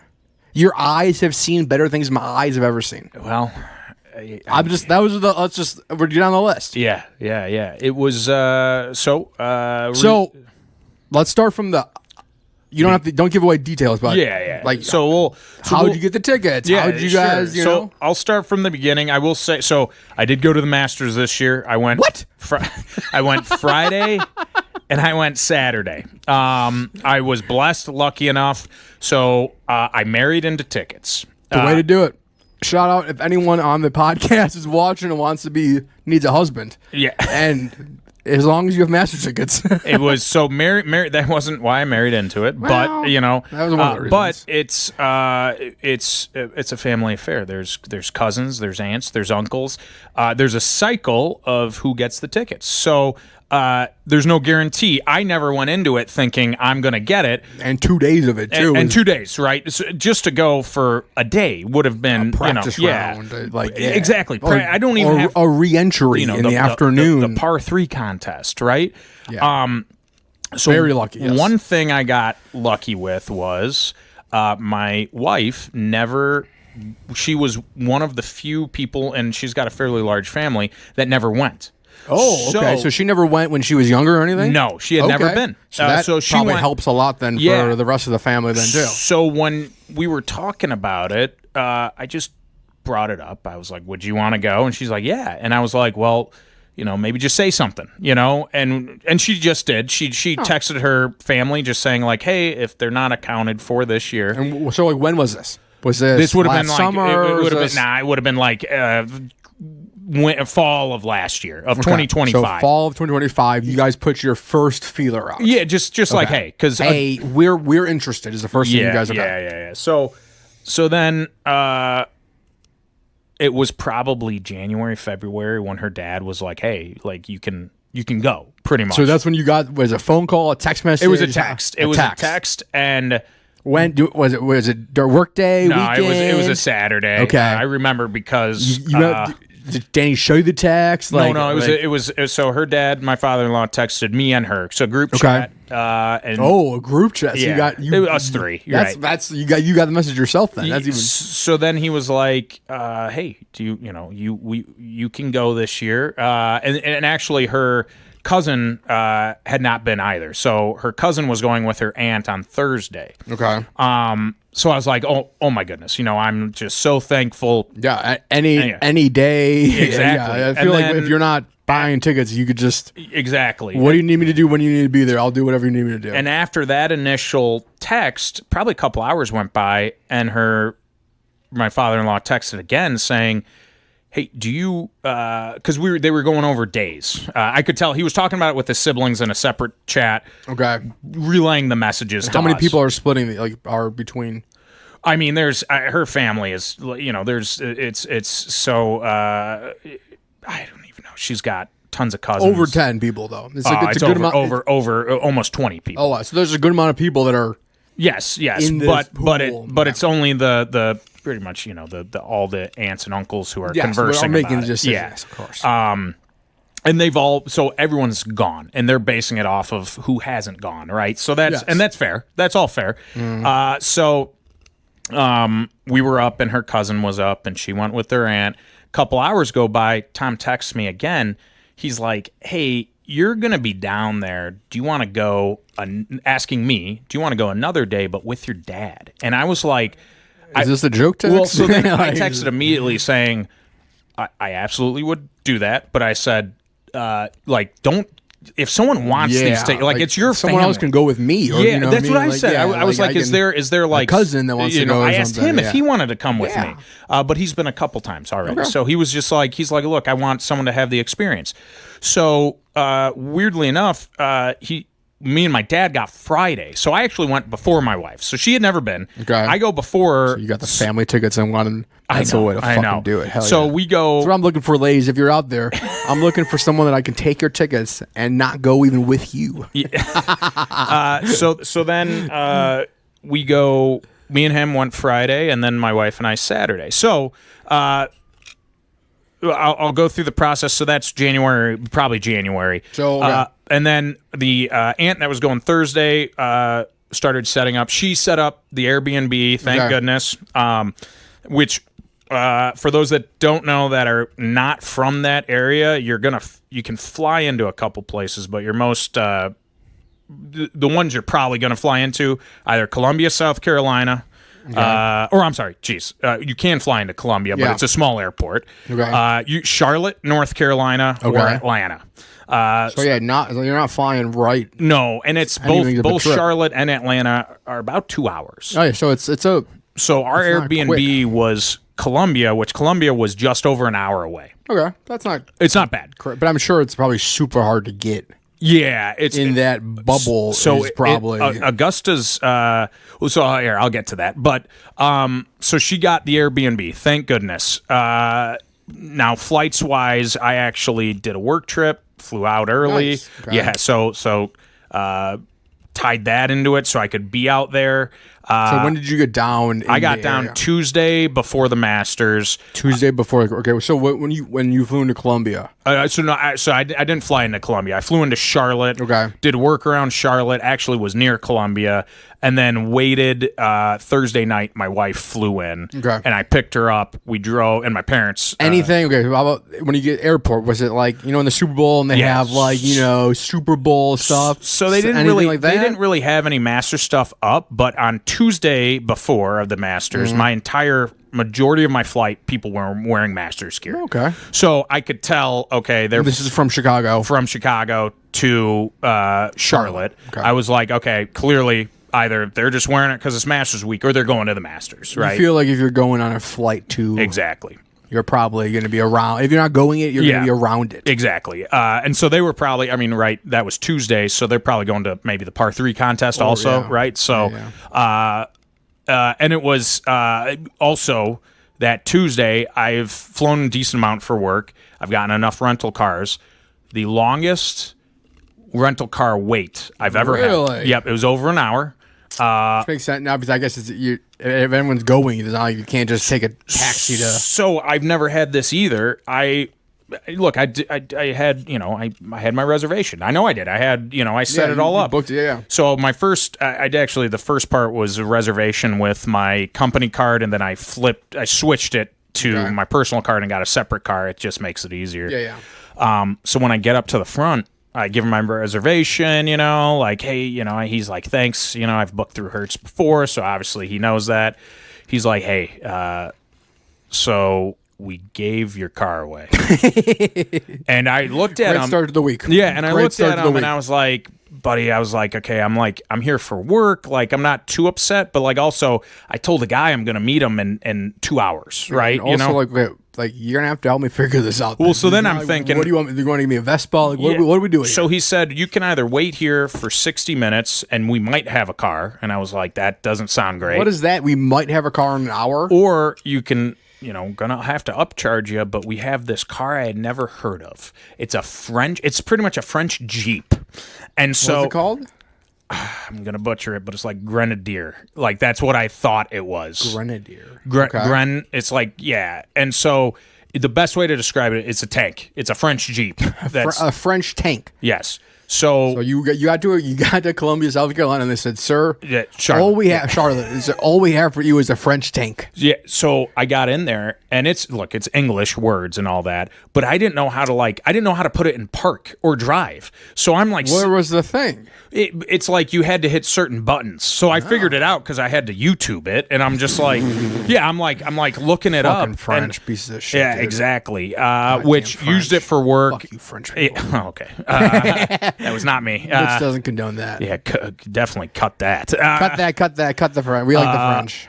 Which, ironically enough, I was driving through Charlotte to a meeting on Thursday, my last day with it, and I heard someone honking at me, and it was... French person? No, it was someone else with the same car. Clearly same situation, and it was this people in the car. What up, bro? They were like, they're They're like, yeah, they're like, we're the same. Fuck America. And I sat there and I started waving at them, and I'm like, you guys got screwed too, huh? You know, like we just wanted a fucking Hyundai Santa Fe. And we have this jungle driving this tank through the road. So then great start to the week. Yeah, great start. So then Thursday comes, I go change it all out. My parents actually got there 2 hours before my wife, so we actually got dinner. I told them to go because I was like, Dad, long day tomorrow. You get to the Airbnb, go to bed. Like, I'm not going to be there. I'm 90 minutes behind you, you know? So, So my wife lands, we go. I actually get in kind of late. She was actually had a 30-minute delay. So I didn't get... You left her at the airport. So, yeah, I didn't... So we get to the Airbnb in Columbia now. I don't really get to bed till after midnight, which... I know, and you have early wake up call the next morning, right? Gates are. I mean, 6:30. Yeah, and you're an hour away. So clearly, I'm about to get less than 5 hours of sleep because I can't sleep. And you're probably a little excited. Oh yeah, and this is also the Airbnb. That's we stayed right. That's University of South Carolina. Okay. So massive campus. Gamecocks. Yeah. Right. Yeah. Amazing campus. Beautiful. Okay. We were right next to a house party both nights. I'm talking typical college. Rager. And you can hear the bass going. And Danny, my wife and I, Danny, look at each other and we just start laughing. Because I'm looking at her, I'm like, I have one of the biggest things I'm ever going to, and I got a kegger next 5 hours. Yeah, there's a bunch of drunk college students. Oh, dude, it was hook up with a bunch of other drunk college kids. Oh god, so that added to the story because that was funny. Yeah, that's but funny. They actually weren't. So you're sitting in your bed, stepping on the most hollow grounds in the world. Yeah, and you're sitting there, and there's like 80 feet away, there's 5 frat kids having a basement party. Yep. They're throwing the pigskin in the front lawn, you know. And so, that's funny. So anyway, I'm now like, because it's tough because like I was in work mode up until like that point pretty much. And you were fully off, is it? You didn't have to. Yeah, I took PTO, and I actually took PTO on the Monday after, which I highly recommend. Just do it. So you get bad. I'll get into why, but just do it. Yeah. So then now, I think that's also it too, why I had trouble sleeping. Got there late, and then my mind started to finally settle in what I was doing. Because what is the next 24 hours about to happen? Because it still didn't feel real, and even for my dad. So I would imagine so. I would feel like I would get there, and they would tell me to like, sir, we don't allow your kind here. But we're thinking, we're like, okay, and I didn't see her aunt or her cousin come back because we had gotten there late, so they were out asleep, right? Okay, so they were exhausted. So they went the full day. Yeah, and then came back loved it. Okay. So now here we are, day of. It's Friday, and so I will say this: me going 2 days. It's although I know, like, yes, I went to the Masters. Back-to-back days, 2 different experiences. Because the first one is with my dad, 58 years old. Right, it's he even told me, he's like, it's just something he's like, I never thought I'd go. Like, it's just like you kind of just chalk it up as like, I know what the Masters is. He's done the raffle or the lottery, and he's done that. Never happens. And so he's just like, because he's not gonna seek out, right? Yeah. So he's like, even the hour drive, it was kind of quiet, but we chatted like. We were trying. Also, 4 hours of sleep. You're just like trying to. Yeah. Well, so he had his coffee. I had an energy drink. Right.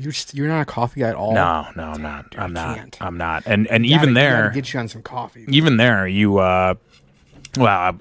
so the drive there, the hour there probably kind of helps because of the anticipation, and so when actually from where we were, it was just one road. It was beautiful. You just jump on the highway. Boom, you get off. Okay. And so it was a quick, very quick. It wasn't on like highway roads, or wasn't it? Was a highway, yeah. So you're going 70 the whole time. So it was a major road. And there's tons of cars on the road, right? Because there's most people are probably going. They're going, yeah. So like you know, right? You see everyone's getting in the lane for Augusta exit, right? Yeah.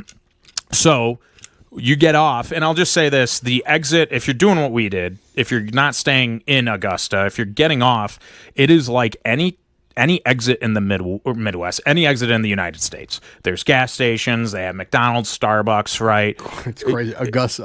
I know. Augusta McDonald's has to be so much better. Dude, dude. So there's a Krispy Kreme right there as you're like the Krispy Kreme. So like the cars in there were insane because people, getting whatever. Getting some donuts. Yep. Morning. So I will say their billboards though, they're all Rolex billboards with golfers, right? Like Tigers on it, and we're laughing because we're like, yeah, all right, we get it. We're in Augusta. Does it feel like it's Masters when you're in Augusta? Does it feel like you're in Vernon Hills? Or like, what is it? It feels like you are until this is the moment, and I know the moment exactly because we went to the north entrance. We never went to the south entrance. Okay.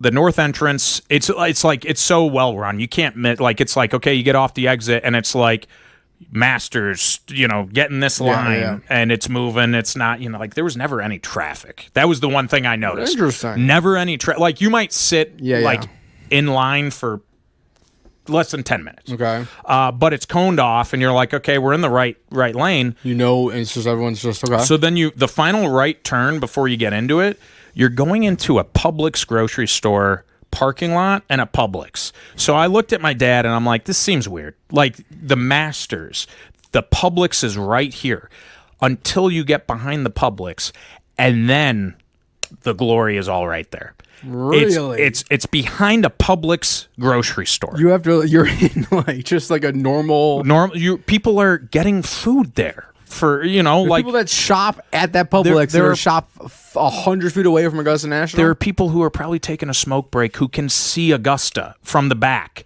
So that's crazy. So, but like we knew we were in the right spot because you can't miss it. So we're like, all right, this is kind of weird. Like because you kind of thought like, okay, we're gonna turn and like there it is. Well, that isn't the moment. Okay. Then once you kind of just drive through, go through a little like I don't know, parking. Then it's like parking galore. Okay. It's like, okay, like those massive fields. We're here. Okay. Yeah. We're here. It's like, oh my God. And that's where just like this massive. Is it just parking's free, right? Oh yeah. Yeah. So you just I mean, bunch of people telling you where to go, like on a. Oh yeah. I mean, you direct, because we had we got there fairly early, so we had a fairly close. Okay. Set lot B, which isn't that far. It feels like but. You park there, and we got lucky. They actually have, I'm going to use the word porta potties, but it's the nicest porta potty I've ever seen. I mean, actual like AC in it. I know the toilet's flushed, What? Yeah, because the guys are like, oh, there's porta potties over here. And me and my dad looked at each other like, come on. The porta potties I use have some things carved in there with a knife. So call me on the wall. Yeah. So we get there and immediately we're like, it's chilly in the morning. Okay. So we're wearing kind of longer. Sorry. What are you wearing? Let's go through that. Yeah. So I'm wearing, and this will be huge. So my dad, I'm wearing a Green Bay Packer, as you can see. Go Pack Go. Golf polo. I hate those words being echoed in this house. I know. It's ringing. I want to. The walls don't deserve to hear those words. And I wore just some khakis that I'd actually worn for work. Khaki pants. Okay. And then just nice great walking shoes. Non-golf. We talked about golf shoes. So you decided against golf shoes. My dad actually didn't bring golf shoes. Okay. And I'll jump to what he said at the end of the day, saying he's glad he didn't wear his golf shoes. Oh. Because he said his feet would have been completely destroyed for the amount of walking we did. Oh, okay. So, because, it was insane how much walking we did. Okay. But I'll get to that. So we went in. It was like mid-50s. It was chilly. Yeah, that's not super. No, it was chilly. So he wore like a pullover, same thing. He had, he didn't bring shorts.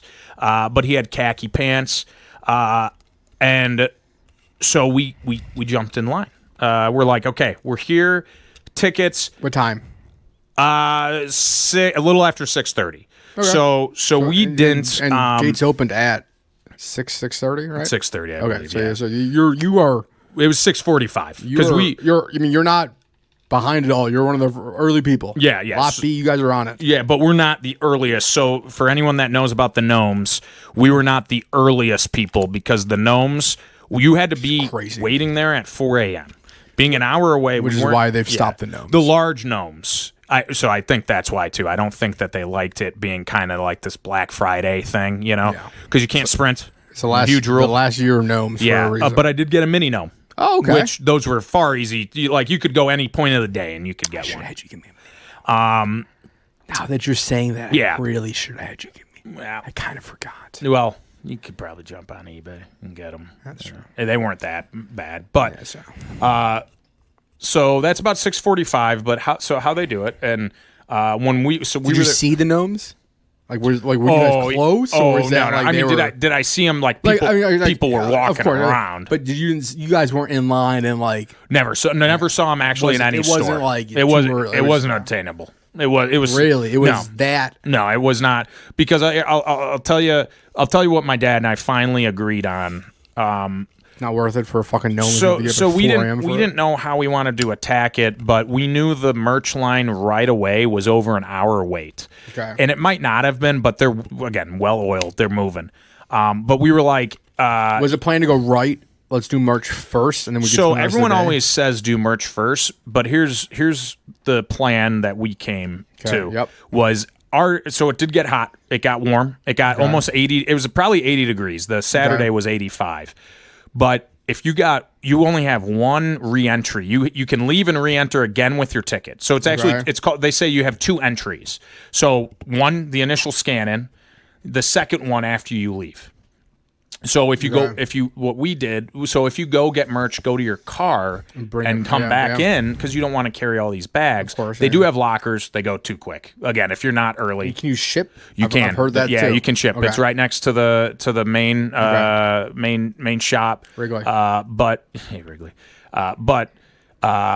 Wrigley. You got to wait in line for that too. So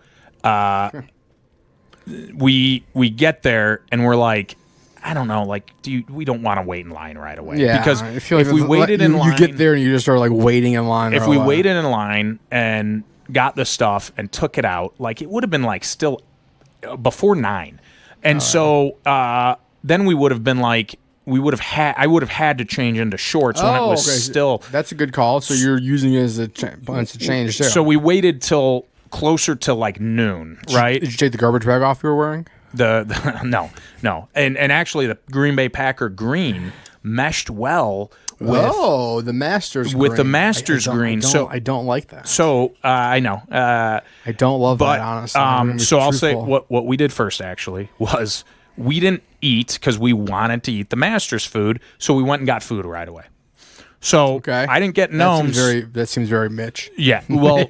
So, but also like you want to try it all, right? Yes, that's true. I'd honestly. And in one day, I don't want to wait in line. You almost want to eat. Yes. So you can have like get hungry again. So we weren't. I do the same thing. We also we're starving. We're like okay, we're hungry. If you wait in line for an hour, plus the walk to the car is actually good 30 minutes. Oh, okay. So there's a good.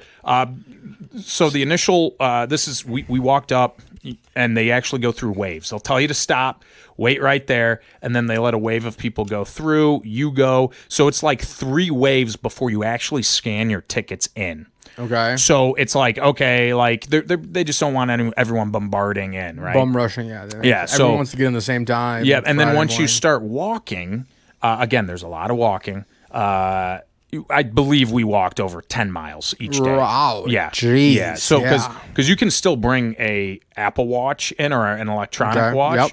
Yep. My wife did, and she counted very well. Very hot topic for this year. I know. And medical glasses. They those I think were no go. Really? Some people them taking. No, I think they made announcements about those. But really, the watches. So keep going. Yeah, that's interesting. So anyway, so we get in, and now it's starting to hit. We just got through the gates. What's the first thing? What do you see when you get through the gates? So what you see is it's really just a walkway and like a big path. You do see a cabin, and you thought it was, and I'm sorry, the Butler. Thank you, Eisenhower. Butler cabin. Okay. It's not.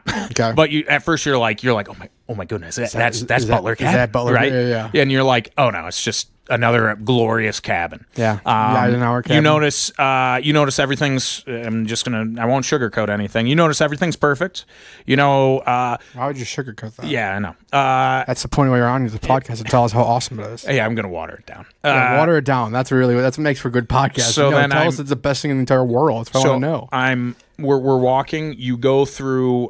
You pass the where they practice. The putting, chipping, driving, all that. And you know about that too. It's used 4 times a year.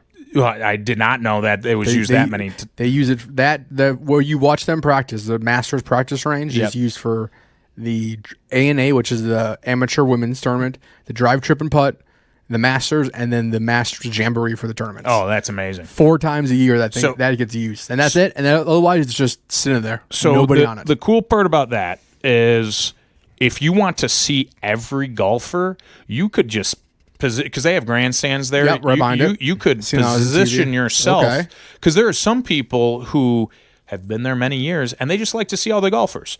So they'll just watch them warm up. Yep. Okay. Yep. A lot of maybe older people who can't walk as much. Oh, okay. So that's a good older, and let's just camp out in the bleachers. Yep, or bleachers, or the Masters chairs. We didn't buy any, but if you that would have been a cool. So we learned about the Masters chairs and the rules, right? You can go to if you put your chairs down, it's a dibs, but anyone can use the chairs. Mm-hmm. So if me and my dad were walking around and there were 2 chairs just not unused, we would sit in them. Now, if the owners were to come up and say those are our chairs, which have to get up, you go by honor code, right? No one's gonna. I don't think anyone would lie about that. Oh, yeah. That's a good point. That's a good point. But a lot of people, I'll say this. So when you first get in, there's many things you do. A lot of people go in the merch line. That's fair. My dad and I, a lot of people go get food because you actually before getting on the course. Can see the practice, can hit the merch, can get food, and that could still take you hours. That's right? True. And you haven't watched anyone play golf. And now it's Friday, right? So it's Friday. Yeah. So there's not the leaders aren't Rory's. Yeah. I think he teed off from 10 o'clock. So. Yeah. So he teed off at 1 or. Oh, he was in the afternoon. He was 150. Yes. Oh, yeah, that's what it was. He was in the morning and so I should say before we, as we were driving there. Sorry, I'm going to bounce back and forth. I did ask my dad because I was like, I'm there. You guys look at tee time. I mean, you asked him tee times. So no, I asked him one question, and it was, "What's the one thing you want from this?" Because I said, "I'm here 2 days. I'll be." Yeah. No, he said. I just want to see every hole. Okay. I want to just see every single hole the Masters has. So you guys just follow. And I was like, that beautiful because that's what I want to do, and that's what everyone should do. Go see every hole. We get there. We go actually right into the food line. Okay. Didn't know this year for the first time the candy bars were brand new, and if you didn't get gnomes, boy did I get some candy bars. Which honestly, from what I've hearing from podcasts of people on the grounds, were a hard get. They were hard after probably after 9 o'clock. They're gone everywhere, which is crazy. So the first Friday I only grabbed I say only, but I grabbed 4. Right? Because her aunt didn't get one. Okay. I knew I didn't know they were that coveted, but I knew they run out of things. You think they're going to replenish, but same thing with the merch. Same thing. Yeah, they only had so much. Yeah. I mean, Saturday they ran out of the ice cream sandwich, and people were really. My Danny did not get to try it, although the day before my dad and I tried it, but I didn't know because I was like, yeah, I'll take one. Yeah. Anyway, we get that day I tried breakfast sandwich, the blueberry muffin. I got a banana. They never run out of bananas. The bananas are so good from the Masters. Yeah, dude. Well, probably the best bananas ever. Just great. Yeah. And then grabbed a Diet Cola. Ooh. No brands. But my dad wanted a coffee. But here's the issue: is the Master cups. The coffees and the waters do not come in a cool Master cup to keep. So the coffee you throw away, the water you recycle. Okay. And so you, of course, drink water, right? But they have sports drink blue sports drink in cups, in a Masters cup. So Okay. the if you're gonna hydrate that day, of course, maybe get a water or two. But we pounded the sports drink. Like which flavor? Blue? It's definitely Powerade. I've drinking enough sports drink in my day to know it's absolutely Blue Powerade. Yeah, blue Powerade. Just like the domestic light beer. What is it? I've drinking enough to know it was Miller Lite the moment it touched my lips. Yeah. And then the imported was Stella. So Okay, so this is first reported on the podcast. I didn't know. So the Powerade. So with the cola. So Diet Cola, I believe Pepsi or I think it was Pepsi. Okay. That one was a little tough. Okay. That honestly is I have not heard that. Yeah. So it was. I mean, Miller Lite. I feel like. Yeah, I mean that's it was. We've all had enough Miller Lights to know the difference of Miller's my or dad, Bud or my dad and I joked. We're like, we'll take the domestic, and then after you pay, which obviously the big thing, right? We weren't spending a lot on. We were getting a lot of food, but you weren't spending a lot on that. So okay. And now one thing that I've also heard is, was there any beeps? Did you notice beeps of the register? Beeps. When you check out, when you click the number, when you click anything, when it's reported that they've made it's a special terminal of when you put your card in there, there's no sound it makes. So it doesn't tell you that it's done, but it'll beep noise because they don't want any distractions on the golf course. Ooh, good. You might be right because I'm thinking like they would just ask you. They see what you have, and then of course they'd ask you what drink do you have, and you gotta tell them, and then they'd hit it. And then what was it like getting it? Was it like so? There's a line, but it's fast moving. But is it like I'm trying to like remember the Bears and the Cubs where like now you go into the section and then you get all the stuff you want and then you check out, or is is there people behind that you say, hey, I'll take one of this? No. So think of it kind of like you walk in. It's very well. So there's an entrance. You flow through. It's a building. It's like I was thinking of like a tent. No. Okay, It's like you're inside. You have a roof over you. It's like I don't know, like a pavilion. Okay. Yeah. So because you can see inside of it. So there's the exit. But you're not like it's not like a you're a like we're VHAC and it's just like you're going up to the counter. Okay. And they don't have like small vending areas either. So there's only I think there was 5 areas you could get food and drink. Okay. Which does make it hard because like I thought we were gonna drink a bunch of beers and we didn't because they're not. Sometimes you're just like the way that you're walking the course, you're just not near it, Okay, and they don't have them like some courses. They designed it so that every 4 steps is a tent with alcohol. But if you go if you're going to use the bathroom, one will be near it. Okay, so it's like, is it when you go to the bathrooms? Is it like kind of like it's right near it? Yeah. Is there where the merch are too? Is it like? I feel like that's one thing you never see on broadcast. I've watched so much, you never see anybody in line with merch. You never see anyone like going in a line for a bathroom or food. Okay, here. I'll get to the so how most of the places are. So when you enter, that's a little different because that's the main entrance for the North Gate. There's the main merch. So there's really only 2. There's a third, but I'm not in that tax bracket. There was one I don't think I could get into. Bergman's. Berkman's, which is Berkman's is like the higher end. That's where like if you want some guy behind us, you make friends.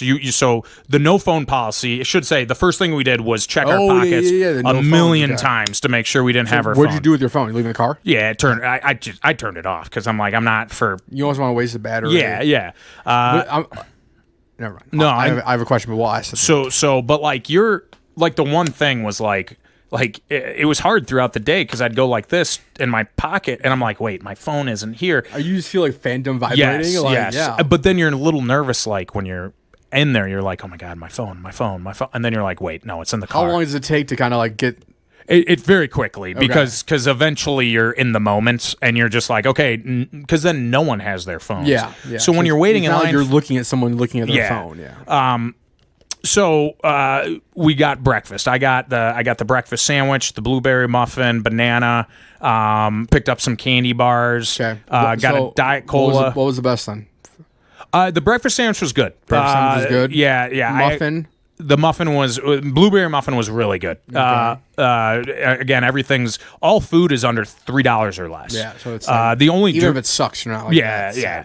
The only drink, the beer is $6. Everything else is either $3 or less. So even a $6 beer right now is insane. That's still cheap. It's like the cheapest beer that I think. I mean, you go anywhere. We're going to the Cubs game this weekend. It's going to be we're going to Rooftop. But if you were in Wrigley, it's $18-$20. And that's like 3 times. Now they're doing them like the bigger beers, but still. Nah. They're doing that to throw us off. Anyway. So yeah. So that's nice that they do. Yeah. Yeah. So we did that immediately. And so now what time? So now we've gone all the food. We're doing food. What time? So people roughly? have already started to tee off and play. Okay, so the leaders teed off at like 7:30ish, right? Yes. Okay. So just the first whatever.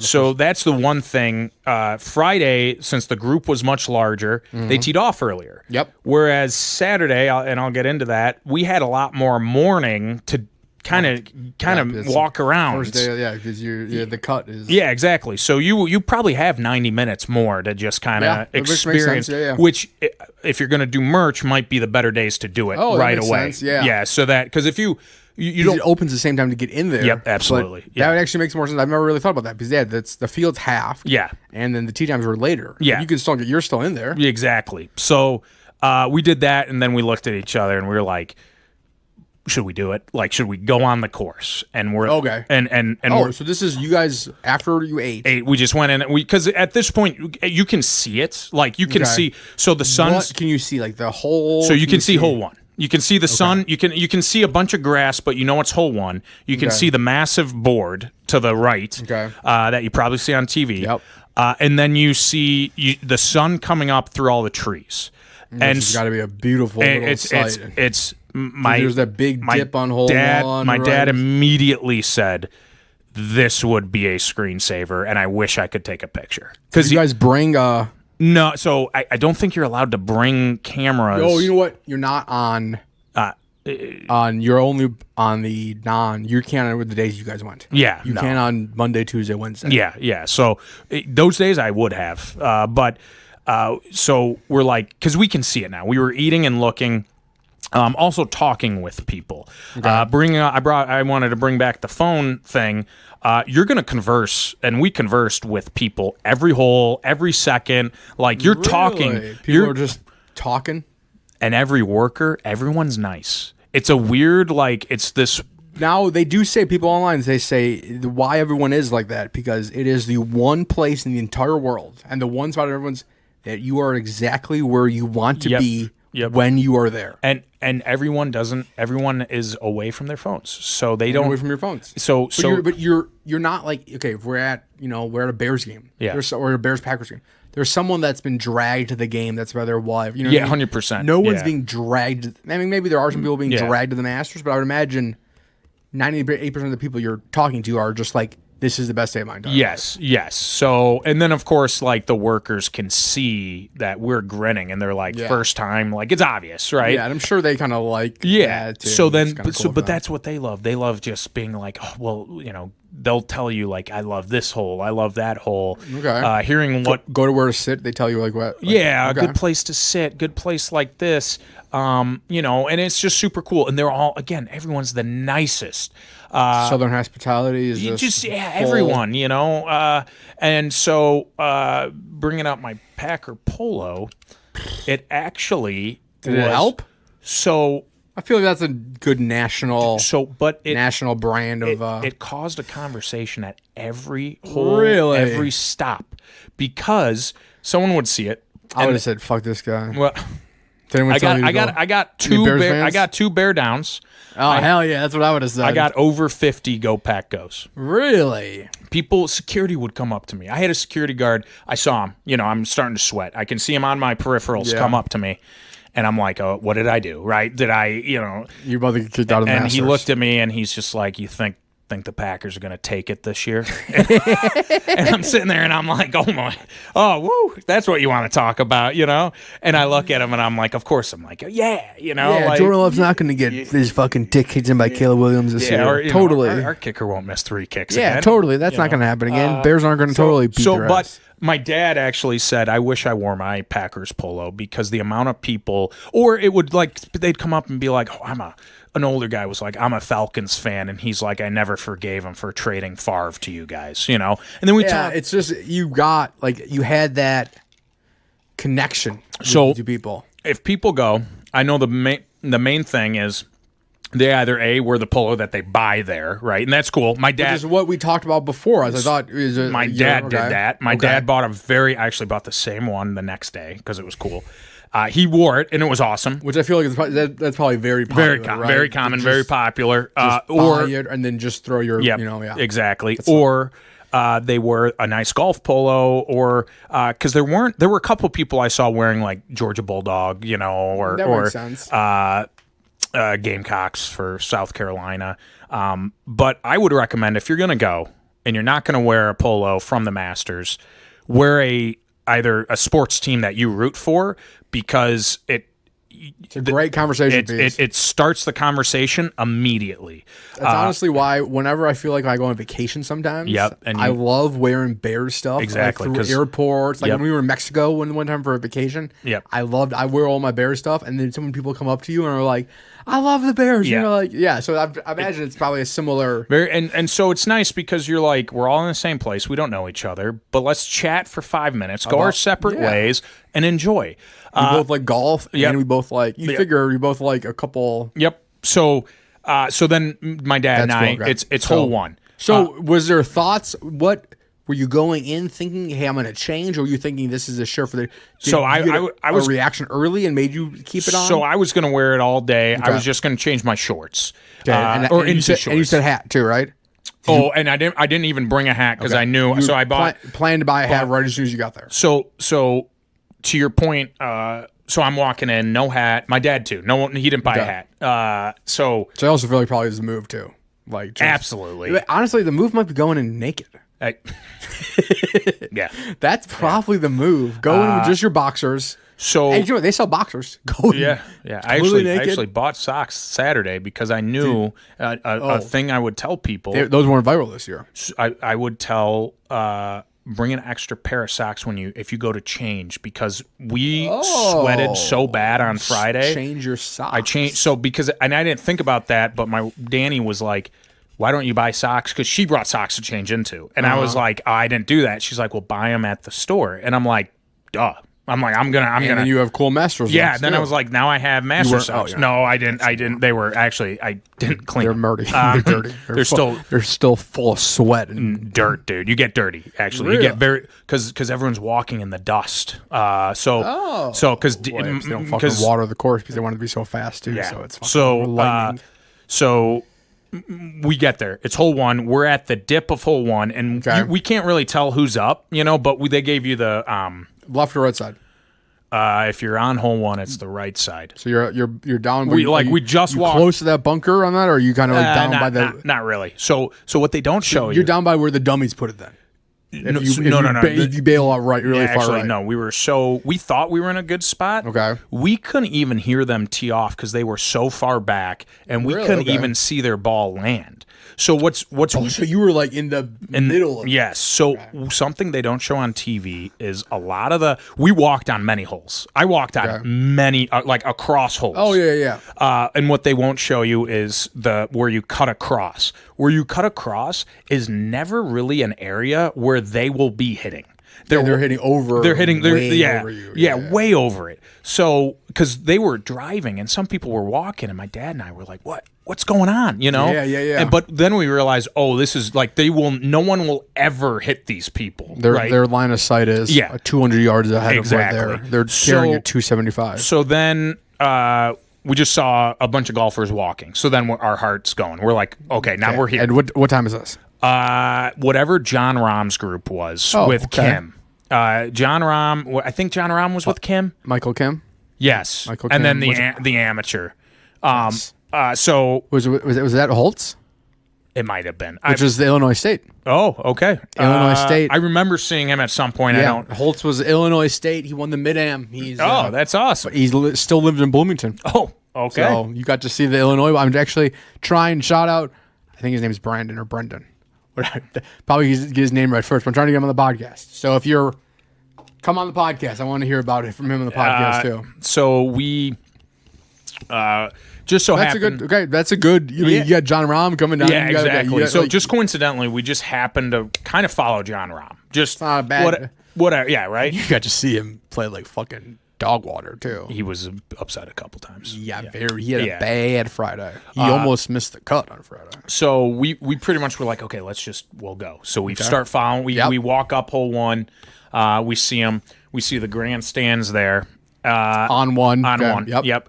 And then we go to 2, which we saw him tee off. Where'd you go into then? You watched behind him? We were on the side. And then 2, the walkway kind of splits, but Kim hit it like when you're walking, and if they have a drive that goes into like the woods, you can stand there. Like we watched Kim hit from there. Oh yeah, from the woods. The woods, but it was a walkway. So like people are still walking, and I couldn't believe. Like I'm just sitting there. I'm like, you're not gonna stop. Like I don't care what golfer it is. People like, are just you're at the Masters, and you're not gonna see a guy hit the ball. Like wait, you know.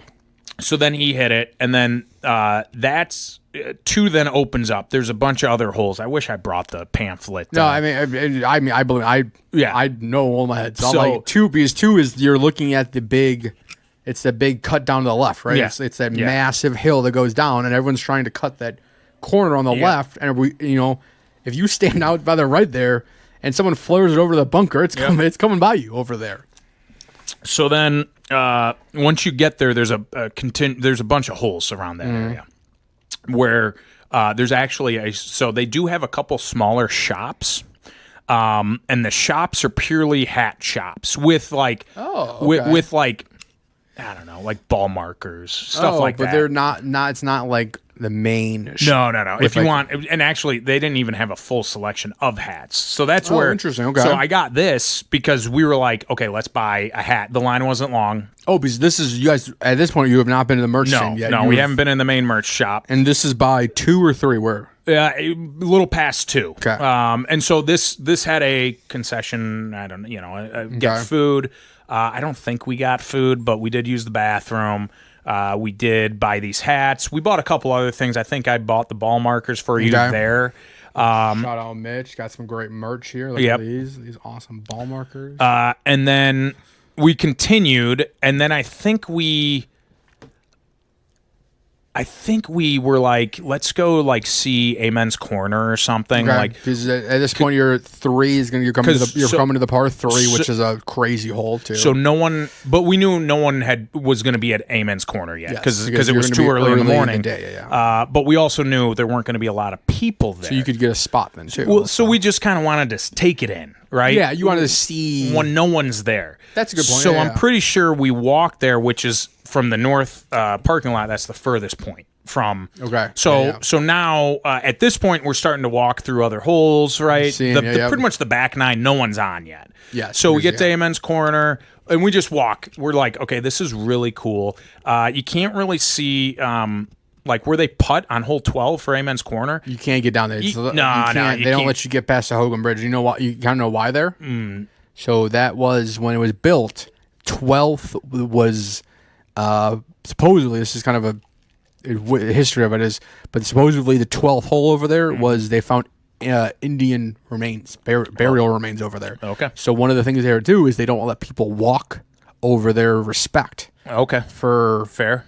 Because that's like the one spot of the course that might be burial ground. Okay. All right. So that's kind of why that there's no people. Good to know. So then after that, but so are you guys? So you're on 12 then, right? Are you watching where the approach shot is on 12? Are you walking down 11? So we're pretty much at the stands. So we can see where 11, like some of the fairway and then the green. We can see all of 12. So you're right by you saw the big pond where everyone's fucking hitting it in. That's the 11th hole is awesome. They tee off for 13, which is kind of tough. Behind. You can't see that, actually. And you know what you can blame that for? The fucking pieces of shit companies now they're making the club so much stronger because they've had to take the 13th hole. Wow, she's cat. I'm surprised she hates people. She usually is afraid of people, so she much like you. They had to lengthen it. So 4 or 5 years ago, they took where it was on 13 where you could see it, and they moved it back about 50 yards back where there's just trees. Okay, so that makes sense because you can't see them and you can't even hear them tee off. So a lot of people that are like standing there, you might as well kind of move if you're waiting for them to tee off on 12 or 13. Yeah. So but you can't even really see what it is. You're just seeing a ball. No. And really, you'd want to go by the second approach shot of 13. Yeah. So anyway, we did that, and then we finally were like, how cool was it just to see? Oh, it was amazing. It was just to see the Hogan Bridge, and just to see it was awesome, right? Yeah. So at this point, we're geeking, right? We're just like, oh my goodness, it's early morning. The dew is still there. No one's on the. No one's played even it. close. Yeah, no one's played it. So we're like, this is untouched. Like this is awesome. Really. And then we're like, okay, there wasn't a specific golfer we wanted to watch, but we knew Rory was in the afternoon. So we said, let's, because he was the second to last group. Yeah. And we were like, okay, maybe we go take care of the merch now and we go to the Founders Circle and get our picture taken. Oh, good call. Yeah. Because that also is a line. You're looking probably 30. They take those pictures? Yeah. Okay. And then they give you a card with a QR code. And then once you are done, scan it. It's the only photo you'll have from. Oh, yeah, I guess on the ground. Yep. Really. So they charge for that, or is that free? No. Oh, nice. Yeah. But that one's a wait too. You're looking at 30 to 45 minutes. So that one feels very worth it though. It did. I mean, you want a photo. I would have waited. That sounds like if there's an hour and a half wait of your life. Yeah. So we went and then we waited in the main merch line, and that was long. That was like an hour. And trust me, it's pros and cons because you're like sitting there. You're like, okay, I'm missing golfers right now, but also I need this stuff, and that's where they've almost done that to them. Like, yeah, dude, that you can't get the merch unless you're being forced to miss. I know golf. I know. Yeah. So that's got to be a weird when you're there. It's tough because you got to kind of pick and choose because if there's a specific golfer you really want to watch, you got to kind of plan it around them. Yeah. Which why it makes sense Saturday morning then probably is a better. Saturday and Sunday if you're going to do it. We didn't, but I'll get it. We're gonna, So then we get in line for merch. Okay. At this point, I'm trying to think of all the times because like at this point it's probably like after walking around because we probably watched John Rahm for a couple holes before he went to Amen's Corner. I feel like that tee shot on 2 would be pretty cool to see. Yeah. We probably watched the first 4 holes at least, but it takes a while, right? Yeah, I mean, especially with it when it's not like the quickest. No, and they're walking. There. Yeah, they're walking. Yeah. So then we get in line for merch. Now that once you finally get at least in the north store, they have a south store and a north store. The north one is the largest one. Once you get in there, first off, you better just know what you want. Like, have it at least written down. Really? Because you're going to... overwhelming? It's too overwhelming. Really? Okay. You go in there, and you're like... Oh, I mean, to show you how overwhelming it is, I grabbed and put in my bag immediately. They give you bags where you can put your stuff in. Okay. A garden flag with the Masters gnome on it, and we don't have a garden. So I don't know what the cost was, but and that's the other thing. You don't look at costs for any of it. You just grab. And the only thing you question is if you need me to tap or insert, your credit card. That's it. Because it's just like a Christmas. So I mean, you have your list, right? And that's also it, right? A lot of people you have the right. You're on your phone. People take out their pieces of paper that have phone numbers to call people on the free pay phones, and you have the list of the wish list of people, which I had for you and a couple other buddies. Shout out to the boys. Awesome. And so the first day, so I did know. I knew Danny wanted me to wait to get certain, like she wanted me to be part of the massive purchase. Okay. So she wanted to be. She wanted to be there, and I get that. But I did buy a couple sweatshirts for myself. So what did you buy the first day? Like, what did you? First day was friends and family that I needed to check off, so that I knew Saturday was just me. Okay. Then I got a hoodie and a crew neck on the first day. For myself, because I just didn't want the largest to run out. I mean, what are some? You don't have to tell everyone, but like, what are some? Obviously, I got the hat. I got this. This is so the other. I love this, and so what else was? So to get any of this stuff, like hats are one area. You go. And so every hat is numbered. So it's almost like you're going and you're like, I'll take number 1 or whatever. So you have to tell them. Like we bought, I don't know how many hats, 6, 7 hats for either us or people. Yeah. And we're like, we'll take 10, 14, 22, you know. Was that picture I sent you correct? A little, there were some things missing, like, and different things, but it essentially was the same. Different, okay. Yeah. That was on, I saw some Facebook page. So I was like, oh, it's interesting. So then, different, same thing. You go get the shirts, same exact thing. You see so it's like models. Yep. So, and there are fitting rooms, but like, I don't think anyone went there. You know, like it. Really? Yeah, you're just kind of throwing. So it went from pullovers and polos and quarter zips.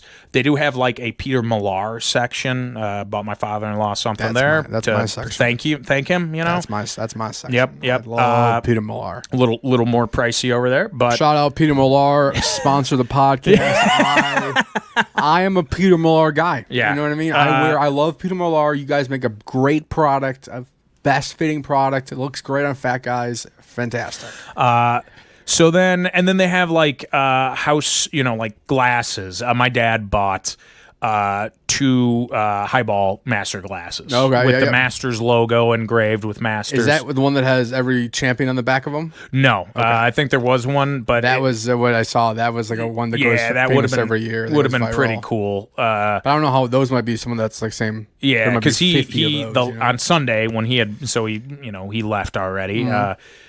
As it was concluding, he made a old fashioned and sent me the photo in it, and it was cool. It was I was like, and he said he's going to use them for the Masters moving forward. But so we get all that, and then I had 2 bags, he had 3 bags, and we're standing there, and it's like, okay, what was there anything when you going through that you were close on? Did you decide to put back? No. So I did buy a mini gnome that day too. So that was one per mini person. Gnomes are hard to get. Was there mini gnomes were at the front.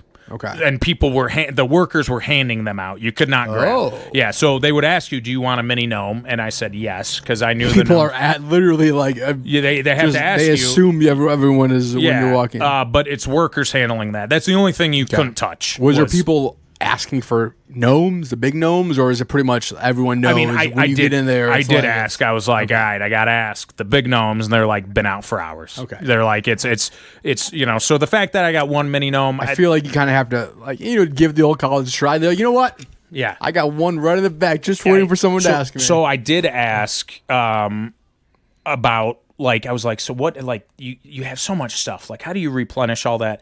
And it was an elderly woman who worked there, and the north shop is actually below them is their warehouse where they make everything. Really? Yeah.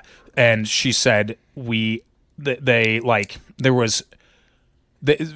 when they run out, they're out, but there was a specific woman's shirt that they weren't prepared. Like they just thought, oh, okay. And it flew off the shelves. Okay. And they had enough time to make more that day or something. They said it was, they don't do that. The shop. Yeah. And then they just brought it up. They elevator it up and then boom. There's tunnels throughout the entire thing. Yep. So it's like, oh, okay, that's insane. Cause I was like, okay, so how do you guys, where do you keep it? And they're like, well, the warehouse is below us and we're making it all. And I'm sitting there and I'm like, okay.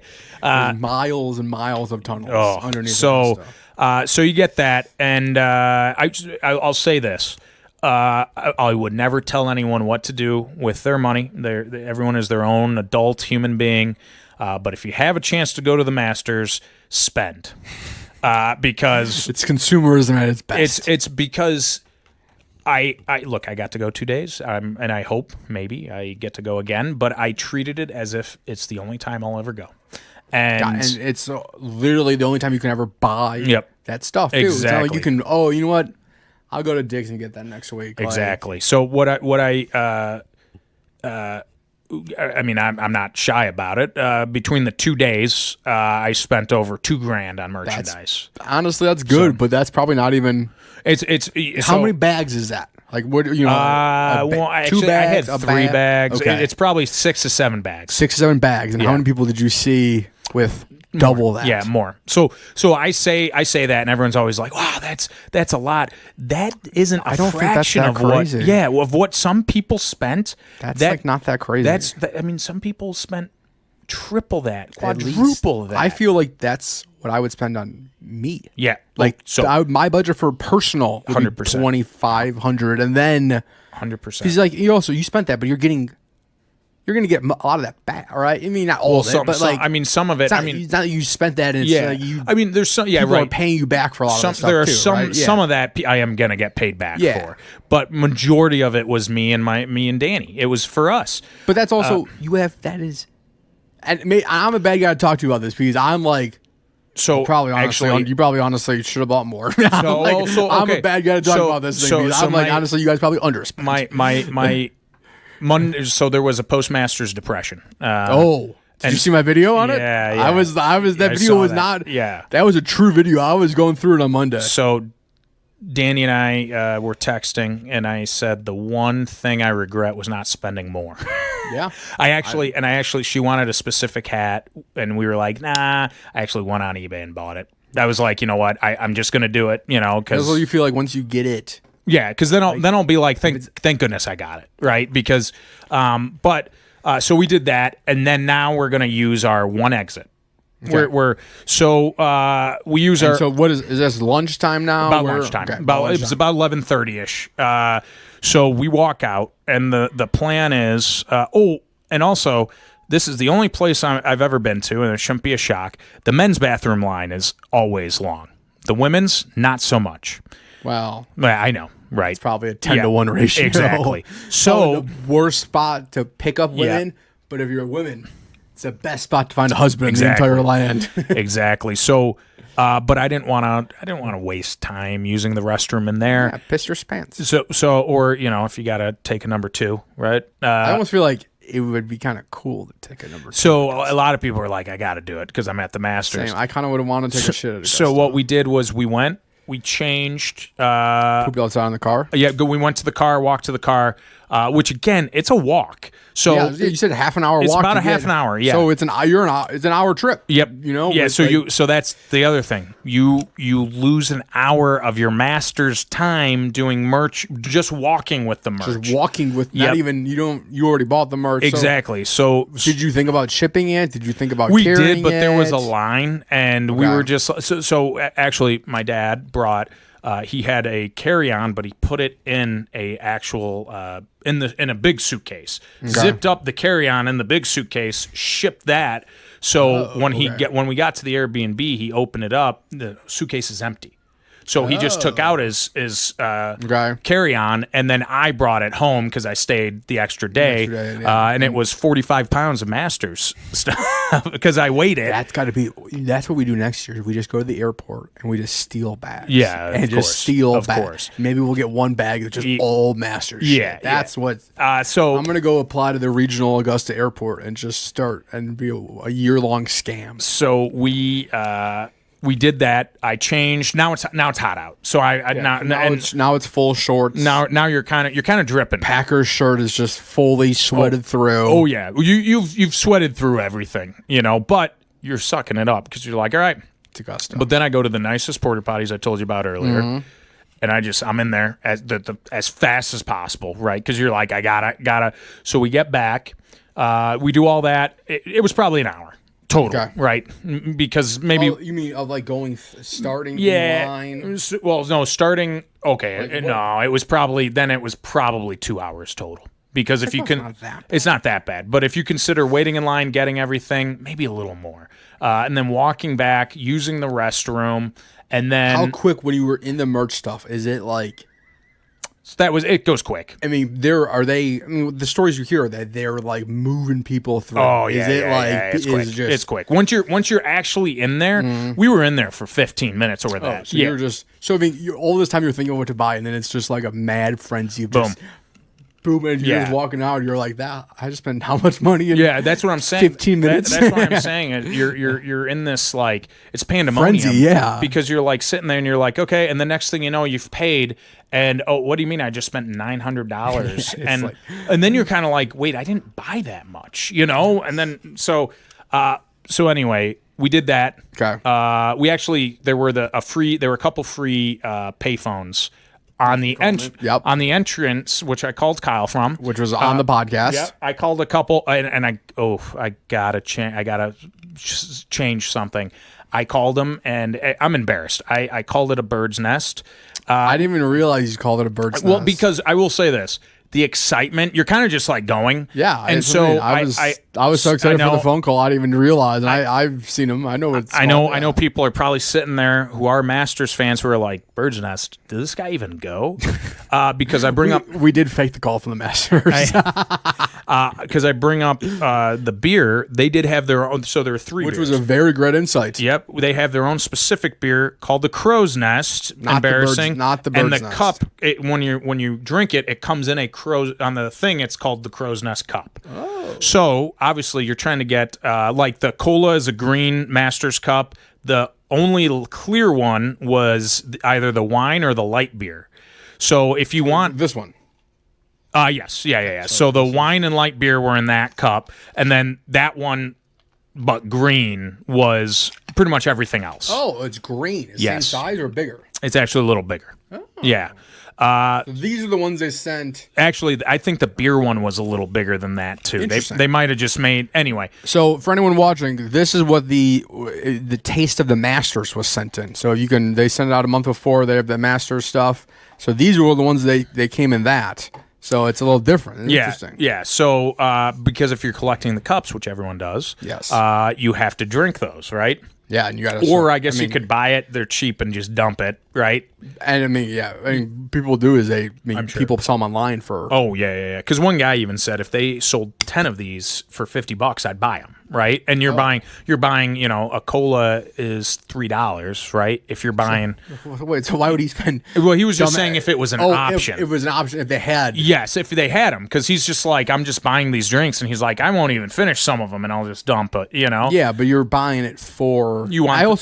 I feel like we talk about people that maybe didn't get merch. Yeah. That's like, oh, sorry, I didn't get you a hat, but. Oh, 100%. Because we're gonna give some. We both days. My dad took those, but we had like 20 cups. And I feel like that's what you'd want to give. Because they're great water cups, man. I mean, yeah. That was part of the reason we wanted to get the Masters kit so bad. Tyler and I was like, cool, we can have it for the Masters, but I want this cup. Yeah, 100%. I want to drink cocktails out of this cup for the next year. Yep. And it's just a plastic cup. Yeah, exactly. It's not my favorite cup I ever had. No. So anyway, the Crow's Nest is, like I said on the call, it's a Blue Moon. I don't know if it's specifically Blue Moon, but it's heavier than it's heavy. It's heavier than a Leinenkugels. Yeah. Okay. And then it's a lemon citrus, which that's the specifically only for the Masters. They don't have that. I've never even heard of that, So it was good. Sounds like a great beer. When it's hot out and you're like, oh, this is really hitting. I probably had 4 of those. And I mean, that through the day, that's really not that much drinking. Over 2 days, right? Oh, really? So you didn't really drink that much at all, then? No, because you want all the other cups, and so you're like, I gotta drink a cola. Yeah, I gotta drink. Yeah. Now I gotta drink a white wine. Exactly. So, so we do that. Then we say, okay, let's get all the lines out of the way. Let's go to the Founders Circle because we just did the merch, and we're like, at this point, let's just get it all. Now you said noonish, right? We got lunch. Okay, so we got so okay. Well, let's go. What'd you eat for lunch? We got the pimento cheese. Pimento cheese. Okay. What'd you think? For $1.50, it is good. If it is any more, it's a bread and cheese sandwich for $1.50. Yeah, it's not. It was good. Now, what I loved was the pulled chicken barbecue sandwich. Ooh, fabulous.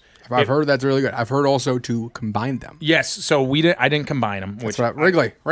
Hey, Wrigley. I've heard to take the one half and the other half and smash them together. So that's where I got the cookies. I never tried any of the potato chips. I don't know. Okay. It was also the move is the pimento cheese yeah, that's right.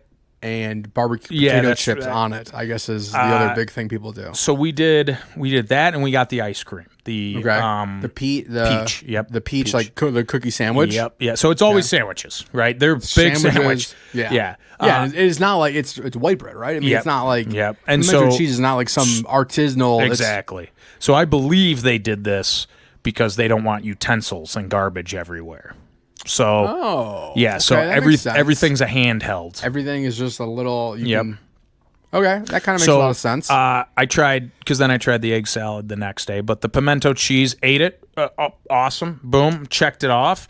Then kind of feel you have to. Yeah. Then the pulled chicken barbecue sandwich, delicious. That was number one. Yeah, number one by far. It was so good. I feel like that would be. It was really good. And then pimentos and cheese is like good, but I feel like it's just it's like a fancy PB&J. Yeah. Which is like it's like PB&Js are great, but it's not like it's 100%. I'm not telling people all over the world about the peanut butter and jelly sandwich I just ate, So then we did that, got another beer. Have to. Great. Bird's Nest? That one we might have gotten two. I think we got two Bird's Nest.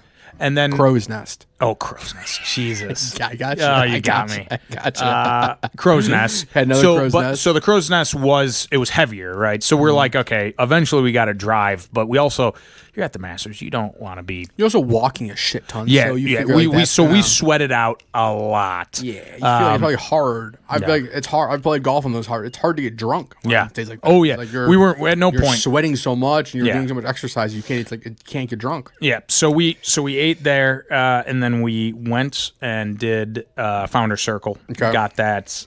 Waited in line, which is near the par 3 course, so you kind of get to see some of the holes in too. That's cool. Not all of them, but some. And then we got our picture taken, which was awesome. Perfect. Got the QR code. Did you get the picture yet? Oh yeah, it's awesome. It's awesome. Yeah, it's cool. You gotta make that your which profile there's actually certain spots. There's 4 spots, so you go, and then they direct you which line, or you walk across a road to take this picture. Okay. We went to the far right line, which stunk because it didn't have any Masters flags behind us. The left, the first 2 lines have the Masters flags behind them. Okay. So when Danny and I went Saturday, I was like, hey, make sure we're in this line. I timed it up so we were in that line. You know which line to go. Because my dad, after we saw it, you didn't see it, right? So at the end of the day, we were like, oh. Darn, fuck, there's a better angle. Yeah, so you got angle of the 4, you got the worst one. I know, yeah. So, but whatever. Yeah. So then at this point, now it's like probably a little after like noon to 1 or something. Like Rory hasn't teed off. Theoretically, early in the day, Yes. Like so at this you guys point, have already had a pretty good amount of shit you've done. We are very happy now with what we've done. So Founder Circle, when you exit, it goes down hole 10, and then there's hole 18. Okay. So now we're just like, okay, let's go down, because you can go down hole 10. Which 10 is another cool one, too, because it's another big downhill shot that they've had. They turn it over left. And it gets you to Amen's Corner. And it gets you right. So we're like, okay, let's go down here, get to Amen's Corner. We watch that a little bit. Where did you walk down 10? Did you walk on the right side of 10 or the left side? The left side, because it was easier. You don't have to cut across. You can walk down, and then you can get to Amen's Corner a little easier. 11, if it goes left, then is 11? Yeah. Okay. Yeah, so that's the one thing I know the holes very well. I don't know how the holes connect to each other. So this is what I'll say is, by the end of the day, my dad and I, and Danny said this when I went Saturday, she could not believe how well I navigated the course. Okay. At Saturday, you knew exactly. I was a master at knowing, because when to go, how to get to each spot. We were at pretty much every second shot Rory ended up at, because we knew how to get there. Damn. Yeah. So anyway, so we go And down so there. that was on Friday. Yeah, that so was now Friday. so now it's 2 It's in the o'clock. it's in the You guys are afternoon. following Rory right now. So, but we haven't started to follow him because Okay. we really officially followed him the back nine to check off every hole. Once we followed him on the back nine, we checked off every hole. Which is when you guys saw. I know. Essentially, he won the Masters on Friday afternoon. I know. So he played like shit after you left on Friday. But I'll say now we're starting to walk, and we want to see other golfers. We want to see we might have seen John Rahm finish on 18 actually or something. So and that was a huge victory for him. Yep. He barely he makes bogey there and he's cut. So bringing up the chairs I told you about, there are tons of chairs around hole 18. Yeah. Mostly all empty. Which makes sense Because people are there to save their spot. So if you in the morning there's no one will be exactly. there So if you want to see some of the early groups finish, you could go right there on 18. And you could sit front row in someone's seat because they're not there. So because they're waiting for probably Rory to get there, their favorite, maybe Scottie or something. Yeah. And they're somewhere else. A lot of people there's different things, right? So people go to merch line. People do what we did and walk it. A lot of people briskly walk, don't run. Can't run. Can't run. To the spot they want to put their chairs down, and then they proceed with their day. Oh, interesting. You almost go take your chair. Yep. Mark where you're going to come back to in 5 hours. Yep. And you do your can, shit. On the back of the chairs, you can Sharpie your name. Because we always were like, how do they know? Right? So the chairs are marked. On the back. Other than that, it's all the same. Didn't know that. So, because on the back, it was like, we saw Mary and Steve. We were like, because we were looking, we're like, how do you know? And then we looked and we saw two people's names and we're like, oh, okay. Because me and my dad sat, and Danny too, we sat in a lot of chairs. Yeah. Did you think about buying a chair?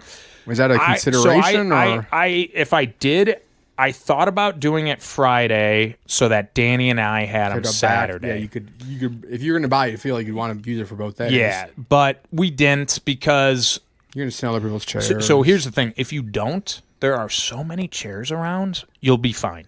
And there's also the grandstands, right? And you think like, oh, those fill up. When a golfer putts and leaves, people stand up and leave. So it's actually especially on Friday when it's not, you don't know. It's like the leaders aren't coming through. Exactly. We don't know who's. So you think those grandstands? People don't sit there all day. People get up. So because I'm like, there's no way I'm going to get in those because I thought someone beelined it. They're there all day. Yeah. No, no issues. Yeah. Maybe when like Rory, even when Rory came around, my dad and I. It might have been Amen's Corner where we did get up there and we watched on which one? On 12? We watched him finish 11 and then 12, and then we walked down because we wanted to catch because we knew teeing off on 13. We're like, okay, we're not going to see it. You can't see it. But we waited. You want to watch the second shot of the 13. Well, so we waited because we got actually people left and we got as close as we could to see him birdie on 12. Because again, you can't get that close. But we were like down on like our knees because you got pine trees everywhere, so you're looking under the trees. Okay. So did you guys think about? I saw people with binoculars. A lot of people have binoculars. Did you? Was it very? I would say. I thought about buying Masters binoculars. They have Masters binoculars. They have them there. Yeah. I actually bought Masters sunglasses. Oh, the gooder. Yes, the gooder. I almost bought those. $39. I was just I almost bought those last year on Facebook Marketplace. I brought a pair, a cheap pair or whatever, because I'm like, I'll need them. Then I saw them at where I bought the hats, and me and my dad were like, yeah, absolutely, I'm buying these. Totally. So then we're going. The place we actually spent the most time, and I've told you this, on top of hole 6 is my favorite spot in the Masters. Because what they probably don't show it on TV. Yeah. It's the par 3. Yep. They tee off. It's actually where Lowry hit his hole in one. Yes. So I actually saw 200 and I saw it with big Danny. ass drive. Yep, I saw it big with ass Danny. shot. It overlooks 6. and you can see hole 16 finish with people putting. So we saw actually Scottie. Okay. We saw Scottie putt. You can see some of 15 the fairway, and then so you can that's see a good spot. right behind you is hole 5's green. So this is where we're walking. Which is a par 5. So that's like So if you actually you can put chairs, you can only have 2 rows of chairs there too. So where it gets so we sat there, or you could kind of go to the hill where you can see literally turn around, see them finish 5, see them tee off at 6, and then see guys putting at 16. Oh wow, so that's a really so if you're standing on top of the hill above where they're teeing off, you can see 3 things. You can see essentially 3 holes finishing. And 3 cool finishing holes, too. Yes. I mean, 16, you get to see that. Exactly. I mean, that's the cool over the par 3. So this is, we're walking up. And we actually did stop in the South shop. We didn't buy anything there. But you want to just go look through it? We were like, we have to do everything, right? Got to step foot in it. And there wasn't a line. That's why we went in. So it really, it's like if you, the afternoon is probably when there's no merch lines. No, yeah, absolutely. But I will say, if you're gonna like, if you, they're gonna be out of this stuff. But like, so the South merch store, if you came from the north side to park to schlep everything you just bought from there, from that all the way back. So like, unless you're buying, and we had a drawstring Masters bag. Okay. Massive. Because those cups I'm telling you about, when we finished, bam, right in the bag. Oh, you put them in the basket. Yes. You're a big drawstring backpack kind of guy, too. Well, so a drawstring backpack. They allow you to bring that in. I'm saying you like a drawstring backpack. Yeah. You're a big drawstring backpack kind of guy. But it's either that or you see guys with 10 cups that they're holding, right? And that's fine. But, like, we didn't want to be holding cups the whole time. Did you see people with Masters backpacks? Like yes. Green, those are cool looking backpacks. One guy one guy on Saturday had a cell phone in there, and security was like, "You can't bring this in."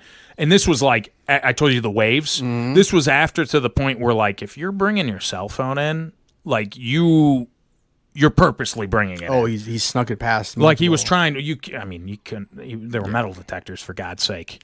So they know they're gonna get you. Yep. And also, if you do, you can actually bring it, and there's the Masters electronic sign. They have a phone drop-off. So you can bring it in. You can get it close. Actually, that isn't in. That's on just in. But the issue is if you do that, at the end of the day, that line is insane. Yeah, and it's like, why do you... Just keep it in your car. Just keep it in your car. What do you need that? So we walked in there, but again, unless you're like, have done all your shopping and you're like, I want to buy one more shirt or something, and you have a drawstring bag, do that. So as we're walking, we went to hole 6, went there. We're coming back to hole 6 now because we're like, okay, that was the best spot. And then you get to see cool spot. Yeah. And this is in the afternoon, too, right? People should be finishing on 16 like crazy. Yeah, exactly. And so we're walking up, and I'm looking this way, and the big band's on the tee. So security is like, sir, stops my dad, and said, it's all roped off, but we didn't see that, right? Okay. So right, they don't rope it off when no one's walking through. Yeah. Stopped us from you to me, right here. Mm-hmm. Rory McIlroy. He's like, sir, sorry, the golfers are walking through, and it's Rory, and now we've stopped. We've stopped and we've stared, and right there. This is what I've been wanting to get to. Is this moment? Is what I want to let you tell me when you got here. So this moment is for those that don't stretch out really quick. What I told Kyle was I told him to stop talking multiple times when he got here and we were on the phone. We weren't going to follow a golfer, but then we realized that since Rory teed off at the end, we're like, okay, let's follow him the entire back nine on Friday. I know. It's a hell of a decision you guys made that paid off. I know. So this is where I told you we knew the course like the back of our hand. So we see him tee off, and we're like, on 10. On 6. Okay. And then we don't really we don't see him play 7, 8, because we're like, okay, we want to go other places. Yep. Ended up parring all those. Yep. And then we see him play 9, and then 10, I believe he bogeyed, right? 10 he bogeyed. Okay, so 10 he bogeyed. So now he's coming into Amen's corner. We see him get the birdie on 11. And now, obviously, right now, his his crowd is essentially everyone. Yeah, and that's where like your Friday at the Masters, you are. But this is where it's kind of bogey 10. So this is where it's kind of cool. Is the crowd? I thought the crowd on Friday was massive, tons of people. Yeah.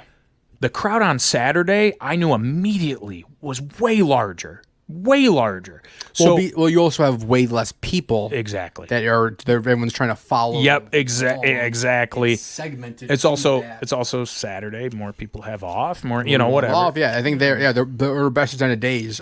Actually, I think the best attended day is Saturday. Yeah. Because also people say you don't want to, like, if you're a real Masters fan, you don't want to be there Sunday. No. Because you can't see shit. Yeah, there's so many people. So many people, and you're going to barely see like 5 shots of your favorite golfers. So we see him bogey, and then he's coming into Amen's corner. So yes. Yeah, so he's 2 under on the front. Yep. Bogey on 11. Yep. And at this point, he's still in the lead. Yep. But it's not like it's his tournament yet. Yep. Oh, and then something I haven't even talked about was the cool part of, like, when you're not watching someone and you see they have so many of the scoreboards everywhere, then you see someone score, right? Mm-hmm. So we followed, we actually saw on hole 6 Burns, right? He was co-lead for a while there. You see. I see this exactly. Our project. Which is cool because with no phones, you have no clue how anyone's doing. So you wait, and so you might hear cheers from another hole across the course. Okay, and so you're waiting to see what you're seeing what happened, right? What's gonna pop up? Yeah, so like there's no video boards. No, because like Burns was doing pretty well. Yeah. So we heard it and we're like, what is it? Oh, Burns got a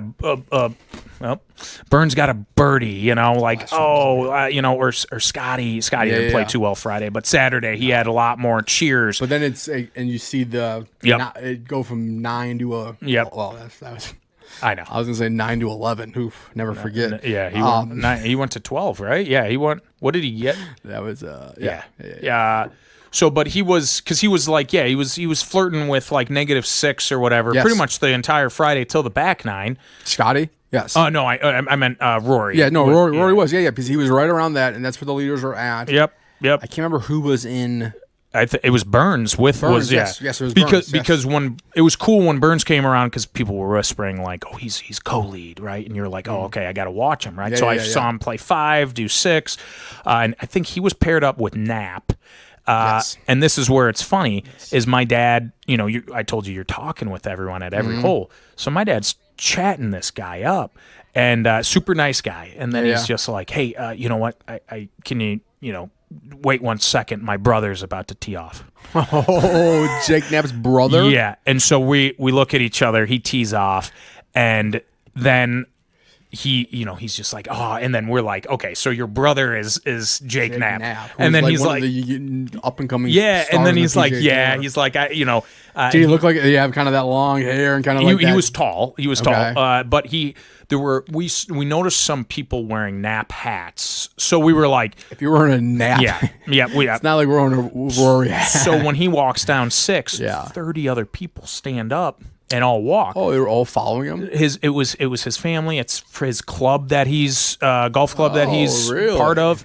So he had, and he's from the area. Yeah, he's from I think South Carolina. Yeah. So local. So that makes sense. And so that's cool, right? Very cool. So we got to see a contingent of people following the Knapp only because it's his family. Cool. Yeah, I know. It gives me like. But we were like so many people like being in a 30-person group following one of your buddies at the Masters. And the cool thing is their group wasn't that big, but because he was paired with Burns, the co-lead, they started to get more people. So like it was cool because they were like, dude, that's such a vibe. Yeah. So like they're sitting there and they're like. They're just proud of him, right? But then they're like, okay, the co-lead is with them, like. I would imagine you just are.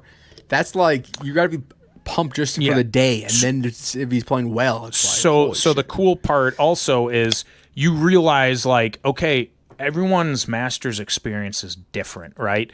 They're here for him, and they're only following him and his score. and they're not doing what we did, right? They might hit the merch after he plays, but they're not hitting the merch. That's like the first thing they thought about this morning was like merch and like you guys. Exactly. They don't care. They probably didn't care because they're like, we have to watch him. They wanted him to have a green jacket, and then they can come back here for years. Like to your point of like, okay, this is how your Masters has to be. Whenever he teed off, they're there from hole 1 to hole 18, right? So they might stop, use the bathroom, whatever, along the way. They're there to watch him. Yep. So that was... Which is a cool way to do it. So that's why we were like, okay, my dad almost ran into Rory at hole 6. He's talking to Knapp's family at hole 6. I'll get into what happened Saturday at hole 6 when I was there. But so then now back to Rory, back 9. We're on Amen's corner now. Okay. We see him approach 11 because now I will say this is where I mean it's I know. I have just knowing what you guys got to see here is insane. So also I will say this: we followed him his back 9. You don't see if you're truly following someone, you're not seeing up close every single shot. Yeah. Because you have to, like us, we were anticipating the second, third, or putt shots. Yes, that's what. And we were like, where can we be positioned ourselves to watch this? And that's where it gets awesome because I will say we're crouched down on 12. We saw the par 3. He gets the birdie. Gets his great birdie. Takes it over the line. So we didn't even see him on 13.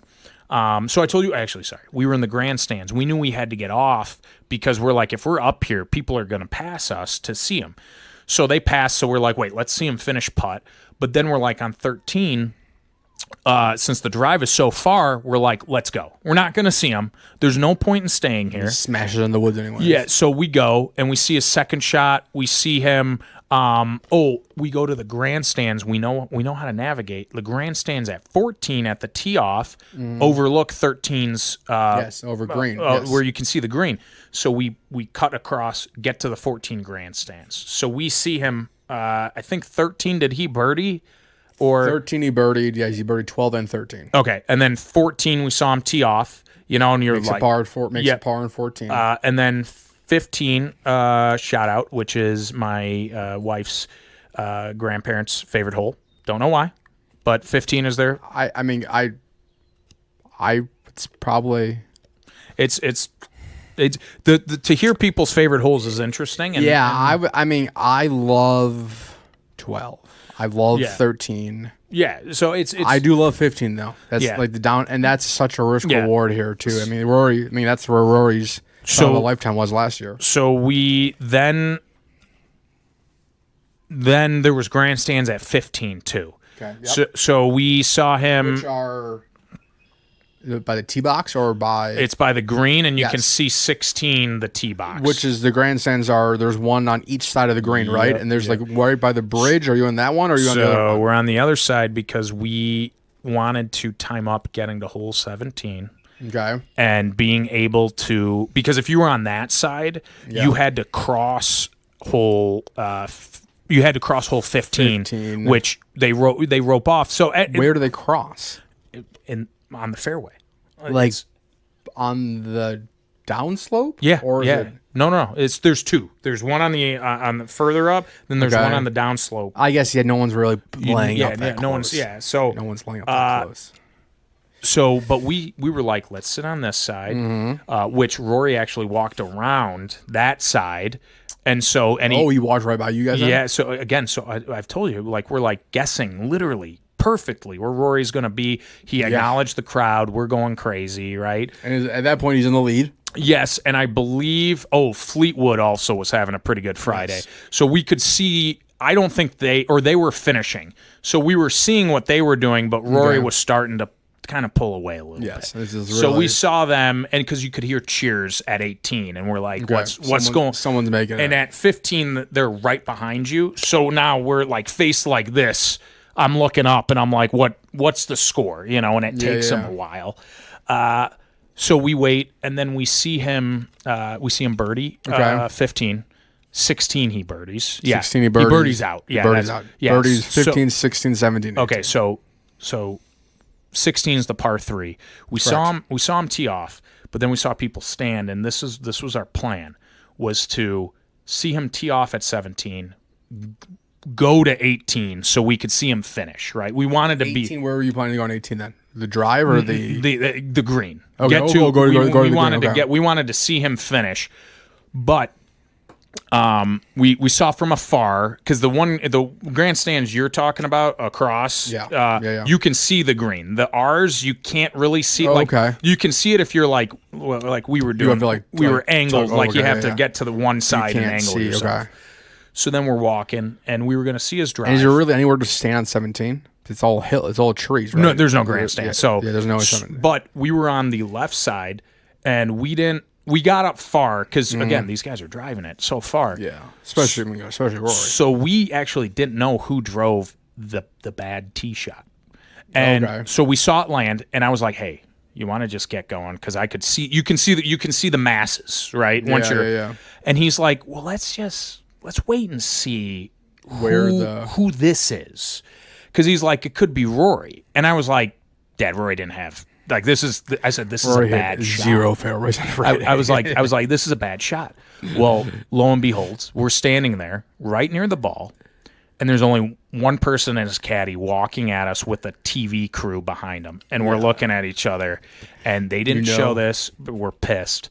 But are you right there? 3 minutes, we were the only people next to Rory McIlroy. And I told you how close we were at hole 6. We were that close. Like he walked his shot then when it shot? So the next shot where he shot it across before he chipped it in. Mm-hmm. So he's there, then finally the crowd comes. But if the TV caught this, but me and my dad stood there stoic, didn't even move. No smile, no nothing. Because we're like, I don't want to do anything to throw him off. Because he might be you also might be you don't know if the camera's live at this point. Yes, exactly. Just be in the background So we're just like this. And I was looking for you guys all day, but also it's just hard. There's a lot of white guys with mustaches. Yeah, I know. But it's tough to even see people because sunglasses, hats. I was like, there was a guy in the 16th box that had a black Iowa hat on. Oh, and you thought it was my dad? I thought it was your dad. Yeah, I paused it, and I was like, it kind of looked a little fatter, and I was like, that's not him. But I thought it was, when I saw the Iowa hat, I was like, oh, shit, it's him. So then his second shot wasn't that good. It was bad. So then we're like, okay. At this point, we're like, he walked by us. We're geeking. You saw him. Well, let's watch him. And at this point, we're now worried, right? Because it's 2 shots and 2 bad shots. And we're like, okay, if he can get on the green and get a par, we're good. He saves his. So then we're sitting there, and we have the perfect line of him. We can see him warming up, and we can see the hole. Like the flag. 17. This is 17. Yeah. He hits it, and you can just see when he chipped it in, when you could see and you could hear the crowd go, oh. And when he sunk it, my dad, everyone grabbed each other and was like going, and my dad and I grabbed each other and our hats fell off. We're like, and then just a chant of Rory, Rory, Rory, Rory. And that was his. It was the defining moment. That was his defining moment of so now Masters. At this point, though, we've been at the Masters. We've walked over probably 10 miles. Because if he's on 17, this is now pretty much the end of the day. 5 o'clock, right? It's closer to 6 probably because we left around. He was it. There was one group behind him that you felt bad for. It was, but we didn't wait. That group had 0 TV coverage too. They just showed Rory's interview rather than that. I was screaming at the TV because I can't remember who it was. I forget. They had a putt to make it it wasn't Knapp. It was someone had a putt to make the cut. Yeah. And I was like, show the fucking putt. Yeah.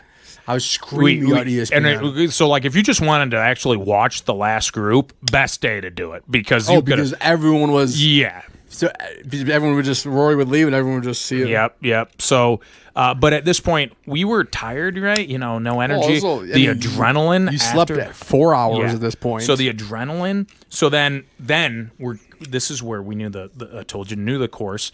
My dad was like, hey, Rory's been hitting it to the right, or to like this is how he's been hitting. He hasn't missed. He missed every single fairway. So we quickly cut because like they grab the rope, and when they're grabbing the rope to cut off the hole, you have no chance of getting across. So we're like, we're just like not running. We're like not running, and we're briskly walking. So we see we get again. We're 15 feet from him when he hits his drive on 18.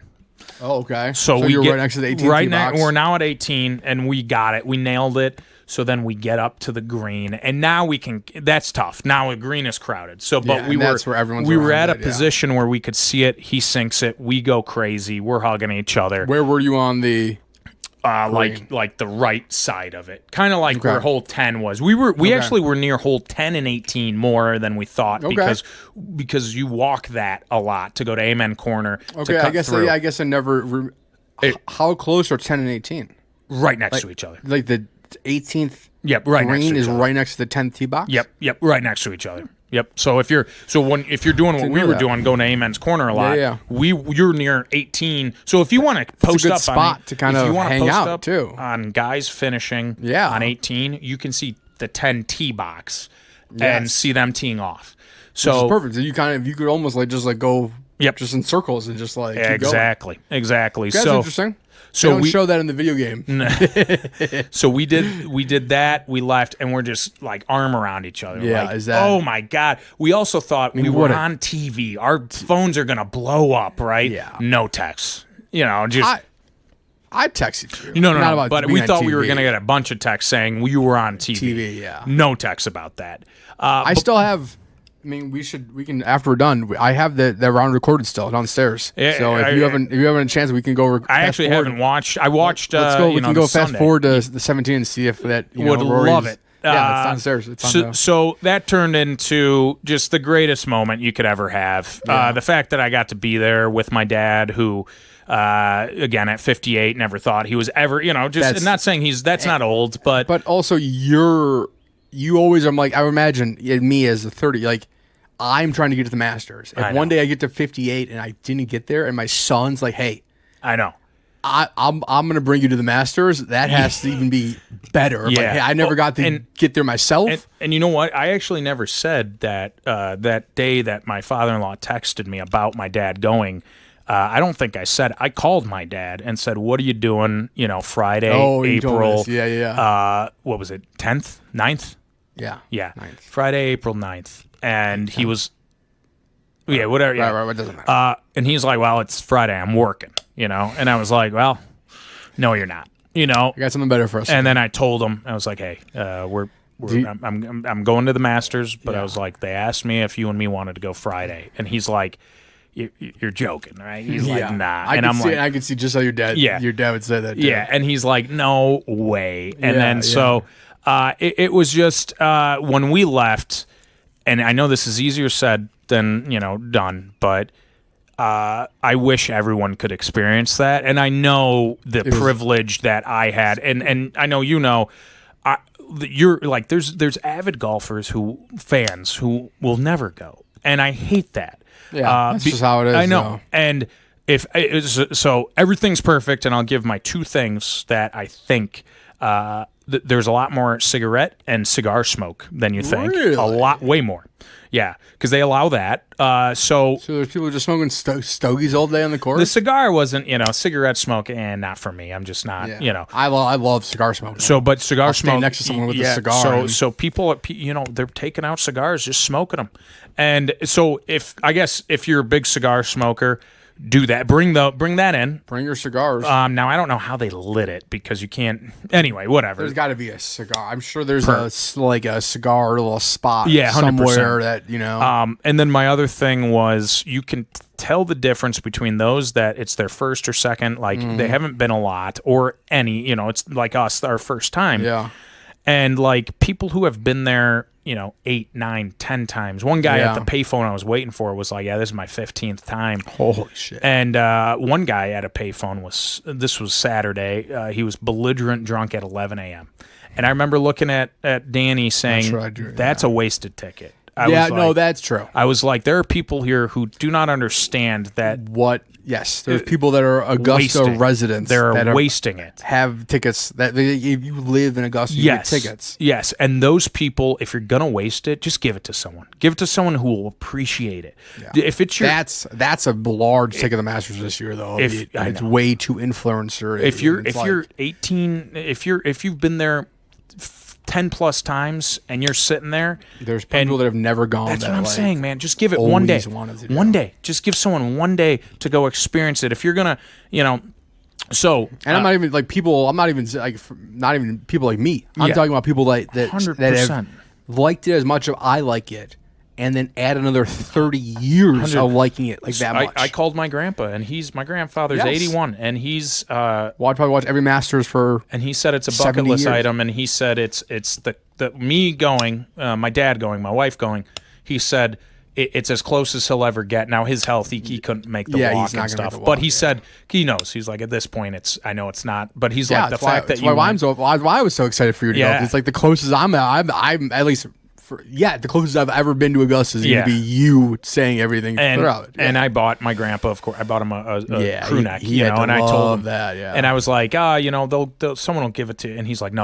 He's like, you give it to me. He's like, I need it from you, and I'm like, okay, next time I see you, you have to make a trip. Is that the one up in Fond du Lac? Or? No, Minnesota. Minnesota. But so anyway, that's my only two things. Like it's perfect, and if I'm going to nitpick those things, whatever. But it is. But so you guys now you're out. We're out. We're in the car driving home, and you look at your phone for the first time. Yeah, and of course my wife has asked me how it was. Yeah, I texted you a couple of times. You as texted I was me. There, I was watching it. Buddy's texting me, right? So I was like, as I was watching it, it blew me away a couple of times sitting out there through the day. Yeah, that I was sitting there watching it. I mean, I didn't get off the couch. I literally had all 3 TVs on that the other day. Yeah, and it was so cool being like, Mitch is fucking. Yeah, there right now. So I think I texted you a couple of times. I'm like, dude, it's just so cool that you're on the grounds right now. My cousin, she at her work, they had it on, and Friday she's just walking around, and she'd be like, "Oh, so who's ask a question?" She's like,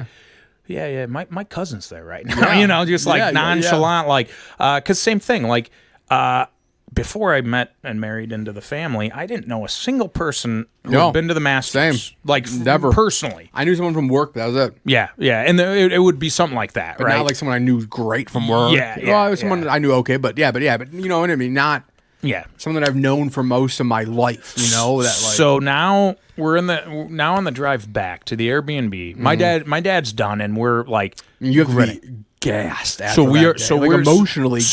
So I've now realized 2 things: how amazing that experience was with my father, and how I'm dead. Like my body is just, and I work out pretty regularly. So I was like, I'm dead right now.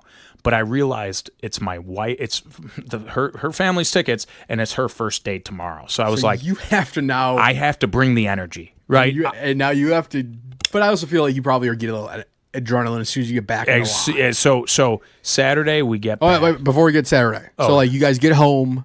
So we get back, and my mom. Oh, your mom came down? Yeah, she just came down to hang out. She hung out with my wife. Nice. Okay. Yeah, I mean, she's like, that's cool. That's cool. Yeah. So I'm sure she just wanted to. She'd come hang out too. Get out of the house. Yeah. So her and my wife hung out, walked around the University of South Carolina, did dinner. Yeah, they were busy. You guys didn't get home probably till 9:30. 9:30. Yeah. So you got home, or did you pass out? Did you showered? Okay, shower because you showered. Did you watch any? Did you try to watch coverage? I tried. The only thing I tried to do was try and figure out how I could watch hole 17. Okay. And I just couldn't. Which is what you texted me about too. So I couldn't. It was too much, and I'm like, screw it. So we called my sister and her husband, my brother-in-law. He's like Kyle, massive golfer, great golfer, and he's way better than I am. He's way better. And they were cheesing, right? They're like, because his favorite golfer is Rory. Okay. So he was in a great mood too. But he's like, it's not like it's recent. He's been following Rory since the beginning. Yeah. And so he's like me. He's like he probably grew up playing Rory McIlroy 2011, and like all through college, I played the Rory game every single fucking day. So we called them, and that was pretty much the only call. And then there was some time because we were tired, but there was a little because it's an hour ride. So we probably talked to them for 20 minutes. Okay. there was probably 20 minutes of quietness. And then it was kind of just Was it like replaying everything. Was that real? Did that have that feeling like? So we both said, we were like, that just happened. Like, Yes. and witnessing Rory, like, it doesn't matter. Like, I know everyone has a different Masters experience, like I said. Ours was, the weather was perfect. That we watched Rory have a historic Better day. than perfect. You guys had immaculate weather. I know, because some people go and it's raining, right? And It's you sloppy, and you just got to make the most. You brought up golf shoes. If it's raining, golf shoes would have been great. Yeah. But when it's like that, you wear tennis shoes with insoles in them because You're just walking. You're walking 10 miles. yeah. So we get back, and of course, then we give the update to my mom, my wife. We show everyone like wants to know. Yeah, and then we show them what we bought, right? Yes, everyone wants to know. So we're talking now. I'm realizing again, it's another late night for me, right? And now it's probably 10. It's by the time 10:30. shower. I jump in the shower, and I'm thinking I'm about to pass out. No, I'm still, because now I realize I'm like, oh my God, I get to do it again. Oh, so you get jacked up again now if trying to go back to bed. You're like, I get to wake up and I get to do the same thing. And so, and I am geeking, like, but I know I'm like, my body is dying right now. So I ripped Advil just because I'm like, that's actually probably not. That's probably the biggest week of Advil's life in Augusta, Georgia. Advil at the concession, 75 cents for Advil. That's smart. Yep. Yeah, smart. I imagine there's a lot of people that needed Advil for that. Oof. Their feet and. So that was the end of it. And okay, so you guys went to bed. And what time did you finally fall asleep then? Before midnight. Midnight. But it was still like midnight. We woke up at 5, right? But so imagine that. 12 hours, 24 hours while you're sitting, listening to the fucking house party going crazy. I know. And there was a house party that night too, and right? the difference of what happened of that 24 hours. So then I said, I said pretty much see ya to my parents because I'm like, I'm not going to see you tomorrow because they flew back. They flew back. So that was the one thing. Because her aunt and cousin went Thursday. Saw people were interchanging the leaving, flying back. Yeah. Okay, so we are at Sunday. No, Saturday at Augusta. So you're so now exhausted, right? What time do you wake up? What time do you get up? Pretty much same thing. We pretty much got there the same time, same thing. So you guys left the house at what, 5:30? Yeah, about 5:30. 5:30. Okay. A lot. What was the car ride? Similar? Was it more like you talking, telling her what she's going to be seeing since you already kind of know now? So I asked her what she wanted to do because I said I just went. I'm like, I know we're gonna hit the merch. That's pretty much what I wanted to do. Get that.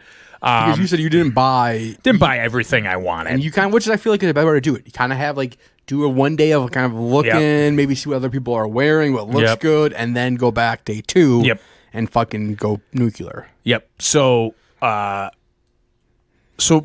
big thing, right, was these gnomes, right? I pretty much asked Did you her, want a gnome? Did you go in wanting a gnome? Because since the other day, do you know about the gnomes? I knew about the gnomes. I think prior to Friday, I didn't really know about, or prior to me, the Masters going. I didn't know. When did you find out about? When has a gnome entered your life? Did you first started talking about? So her aunt got there because they went Thursday. I actually did dinner with her Wednesday and her cousin because I was just there. And you're a collectible guy, so she brought up these gnomes, but my social media started getting the Masters algorithm. And you've probably seen it before, but you're like, what the fuck does a gnome I was like, mean? gnomes. When you're watching TV, they're not bringing up gnomes. You got to be in it to understand. So now I understand it. And so I at first was like, I kind of want them if I can get it. Didn't know the severity of it, right? Of how it's got 2. That's why it's the last year, because it's like there are people that care more about the gnomes than the fucking golf. I get it. So, but I got a mini gnome. So I didn't care, right? But I wanted to make sure. I'm like, do you want this actual gnome? Because I said we got to get there early. You probably already missed it by that time. Yeah, so I knew the night before she didn't. Okay. So I was like, perfect. So she, because they didn't start till later, she was same thing. She's like, I'd like to walk the course. And Perfect. I'd like to see my grandparents' favorite hole, you know. Okay. So do they have a favorite spot on 15? I should No, ask. Okay. no. They just love 15. Yep. And her grandfather actually has passed a couple years ago. Okay. But we So when did they love the 15th hole for years then? Yeah, This yeah. isn't a new thing. No. Okay. no, Okay. no. Okay. So Because I'm like, I don't know if they were like they loved Rory so much. And they no, loved Rory shot They 15 last just year. love 15. Because so do you remember last year? Have you seen a Rory shot last year? Yeah, I vaguely, yeah. You probably have seen it before. It's a once in a lifetime shot where he hits it around the trees. Hits it to 2 feet for his eagle putt. Yeah. And misses his eagle putt. That was weirdly like if you saw a shot from last year, it was probably that shot. So we went, and she kind of had like a little emotional moment because she's like, "This is my grandparents' favorite hole." You're standing on the same ground that your grandparents stood on. Yeah, It's like very nostalgic. She, putting her hand on every tree, like, oh my goodness.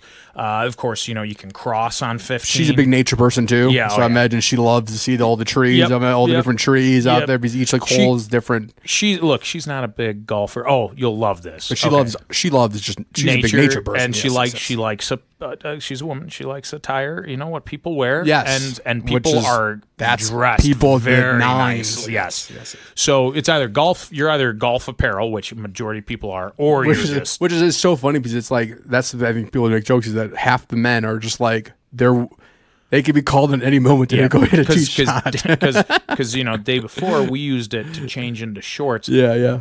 My wife used it to change her wardrobe into something, another cute outfit. Oh, she brought 2 outfits? The first one was a nice floral, very beautiful dress she got compliments on. The next one was more like a golf skirt and a tank top because it was hot, right? Oh, so she wanted to change for when it got the heat. Okay, that makes sense.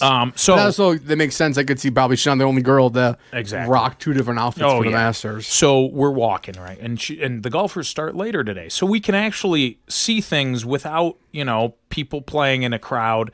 And so we're walking past hole 18, right? And I'm just like, I was telling her, and this is the morning, right? So there's no one's out there. Because then we went to Amen's Corner. We actually kind of walked, if not 75% of the entire course before any golfers hit. So, wow, okay. So if you're going Saturday, Sunday, the best time to probably hit the merch and not miss any golf is right away, right? Just wait in line because they if you get there, right, if you're going for your first time, literally no one's on the course. But the lines are long, right? It's an hour long. And which would make sense why it's longer. Yeah, so we were walking, and I was telling her, I'm like, when you watch it on TV, they don't show you this part. Here you are being one day, fucking, so you're be like, babe, I've been coming here for fucking years. So she looked at me, and she's like, I've never seen this on TV. I don't watch this. She's not. She's like, I don't watch this on TV. And a group of men in their 50s walk by and hear that, and they bust out laughing because they think because they could hear me try to, because they know that there's a difference of the Masters. Like there's people that don't miss a shot on TV, and then they're like, this is on TV. Yeah, exactly. So we get to pretty much we're doing everything kind of like me and my dad did. We walked more of the course prior. Was it different though because you were like more I knew guiding someone's hand, and you were like, "Hey, I've seen this. I want you to see." So this when now. she said she wanted to see something, I was like, "Okay, I know how to get there quick, from where we're at. At any, you want to see this? Let's go see this."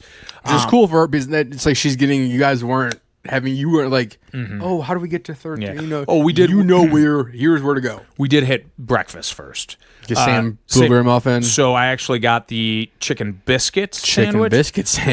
Ooh, better, really good. Better. Yeah. Okay. So I mean, the biscuit was a little dry, dry. Really good. Really good. Same thing, but this time I grabbed like 8 candy bars. And this is the morning, so and I had a candy bar for breakfast. So. It was respect. But same thing. I'm getting a Diet Cola. I'm getting a sports drink. More cups. And so we did jump in the merch line. Same thing. It's it's about 45 minutes. Okay. But this time, so now you're going back in. Like you got a plan though. Yeah. This isn't. So I know what she no kitty wants. hours. I know what she wants. Now this would be very interesting to me. Now what did a woman What was she looking for? So she got What kind of master stuff? well. they have So for women? she always wears she likes larger T-shirts. She wears a lot of my T-shirts. Okay. So she got master shirts. Okay. Hats. She wanted a bunch of hats. Okay. We Like baseball caps or more like I feel like I've seen girls she with got- like the big. They have like she got straw she like a hat. baseball cap. It Okay, was so we didn't. okay. She wore a Packers straw hat. So I wore a Okay. Packers polo, and she had her Packers straw hat, I can and see her. that was conversation starters, Yeah, right? it's a straw hat. That seems like it's a straw hat land. It is. And then Just get that shade with the straw hat. You need it down there. Yep. She picked up, I think, a sweatshirt. I don't Okay. know if she picked up any. She didn't pick up any like lady golf or women's golf. Was there like jewelry? Is that like was Might there? have been. We Okay. didn't. We didn't. The earrings we or got, stuff, We got like? our dog Billy. Shout out. We got him a collar. Oh, that's cool. Yep, we got him That's a a good one. master's collar. That's a and great we're like one. genius. Great one. We got. Did we get gnome salt shakers? We got. Oh, those are cool. Yep, Christmas those are cool. ornaments, gnome ornaments. Okay, those are good. Another Masters Christmas ornament, and then we got just more T-shirts. Bought her father the quarter zip. I bought I think two other things. Did you for get other any people. Peter Millar? No. I got a pullover, a gray Masters pullover. Buddy, you need some Peter Millar in your life. I have a work Peter Millar quarter zip, but Peter, it'll change your life. Yeah. It's before and after Peter Millar. so Peter Millar sponsored the podcast. So then we do that. It was very, very similar. Yeah. We got food. The morning is you guys pretty much follow the same routine. Yep. And then we did the founders. But it was hotter today than it was, or that day, the day before. So I was drenched. What did she want a picture in which outfit? The first outfit or the second outfit? Oh, you're right. Actually, we did Founders Circle first. Thank you for that, because she wanted to wear her her dress for the outfit. That was a good question. I knew. I would have done the same thing. Yeah, she wore that, and so we waited in line. So I was hotter because I'm like, oh my goodness, at this point, I had changed, right? Okay. And what were you wearing the second day? So the same khakis, same shoes. You wore the same khakis that you sweat through the first day? Yeah, of course. Oh my God, Yeah. those things are like a pair of. That was just a washcloth at the end of the day. They're actually the ones I was changed out of downstairs. I washed them. I washed them. They're just washcloths at this point. And then I wore the same shorts. Okay. So then No, you mean the same shirt? so I had two Packer polos. Okay, you wore two. One You brought. You traveled to Augusta National and with said, two. what are the two shirts I need to bring to this Yeah, spot? the Two Packers. Yeah, the second day was a white pack. Danny and I actually. I think I saw that picture with you and Danny. Yeah, so I wore a white Packers polo. Okay. And what was the first day? Green Packers polo. Okay, that's the thing I think I made. You put that on Instagram. Yeah. That was on the podcast. I put that on the podcast. You take a picture when you're in the parking lot and then put your phone away. That's what I took that picture, and that was on the. Yep. If you saw, that was on the start of the podcast. I did. Yeah. So you're right. Sorry, we didn't do merch because she knew once we got merch, we were going to go out and change. Okay. So we actually got out a little later to the car than we did on Friday because we went and did the Founders Circle picture. Then we got in the merch line, same thing, because now it was probably 12:30. Okay. And then leaders tee off at 1:50. So we 12:50. We came back, got more lunch. Same thing. I got the barbecue chicken. I mean, it was too good. Barbecue chicken was the play. It was so good. And then I got the. So you had the pimento once, and then was like. Then I had the egg salad sandwich. I'm Ooh, sorry. okay. Really good. Actually, that was better egg than salad the pimento. Really? Yeah, it's better. Yeah. Oh yeah. The egg salad's better than the pimento. Yeah. If you like mayo, mayo's in everything there. So it's a big mayo's a big problem. Big. I wonder how much mayo does Augusta use? Tons. They got to buy it by the 55-gallon drum. But because of how hot it was, the ice cream sandwiches flew, and I felt bad because she didn't get to try that, and I did the day before, and so I was like, bummer. Did you guys try a couple spots to find it, and they were? Yeah. But when you hear, once you go to one and you say like, "Oh, do you have any more?" They'll tell you like, "Oh, it's out everywhere." Oh, Yeah. because it's probably. I mean, they're connected in tunnels. Yeah, so yeah, they're exactly. probably So like, blended it's in. not like, oh, do you have one at this Yeah, concession? yeah. Like, if I book it to Amen's Corner right now, no. So They probably. Yeah. They were going through ice. like, it's that way. I With mean, the it candy was a bars, hot. too. It was all. Yeah. It was a hot week, so I'm sure they went through a bunch. So early. I drank more fluids though on Saturday because she was like, we got to be more hydrated. She wanted the cups, right? So that day, how many crow's nests on Saturday? about two also, similar, but yeah, same thing. And then more light, domestic light, Domestic maybe. light. Yeah, Domestic lights. domestic lights. Shout out domestic lights. And then we have a couple domestic lights tonight. I didn't follow Rory we followed Rory a lot the back nine on Friday. Mm-hmm. She wanted to see. I saw more golfers on Saturday than Friday. Okay. So then, of course, I took her my favorite spot, top of hole six. And we stood there for a while. Now Okay. this is where it gets cool. You hear and you see like, oh, so and so's at the Masters, right? We had heard Coach Matt LaFleur for the Green Bay Packers was there. And of course, you have your freaking. I was hoping. Oh my I was god! hoping. Can you imagine you? And I mean, there's no way he's in like a special spot. No. He's just walking around the grounds. I where was you are. hoping because sometimes when someone would say "Go Pack, go," and I was hoping each time it was him. I know, and I turn and I'm Can like, you imagine? It would have been great. There's no other spot that you probably could see him. That he probably no. talk to him for a couple minutes and say what's up. He'd like, So we were on top of hole 6 when Shane Lowry was about to tee off. And so now let me set the stage really quick. Do you know how much you know about Shane Lowry's Nothing. hole-in-ones? Nothing. Going Nothing. into Nothing. this. Okay. Nothing. So I know nothing. That honestly makes it even cooler. I just thought I knew this guy was good because it's Saturday, so he made the cut. So I'm like, okay, this guy's actually. You don't know that I don't know he's anything about the guy. Okay, so he's actually big Irishman. Okay. Bears fan. Oh, so Bears fan. So when you grab the pamphlet that says the tee times, everyone's name in parentheses, it tells you their country. Yeah. So I did know. I was he's like, from Ireland, he's Irish, right? Irish. Yep. Big Irish lad. Big. Yeah. They call him the big bloke. Yeah. And he, great Ryder Cup. He made the final putt of the Ryder Cup to win it last year. Oh, that's awesome. And he has some of the best hole-in-ones. So I see ever. On here, Majors, I saw you got your favorite golfers. I saw you had Lowry. Yeah, so Shane's up there. And Shane has only made it up there very recently because he said as he was just as last year when he had some time off of golf, a couple of his buddies are into American football.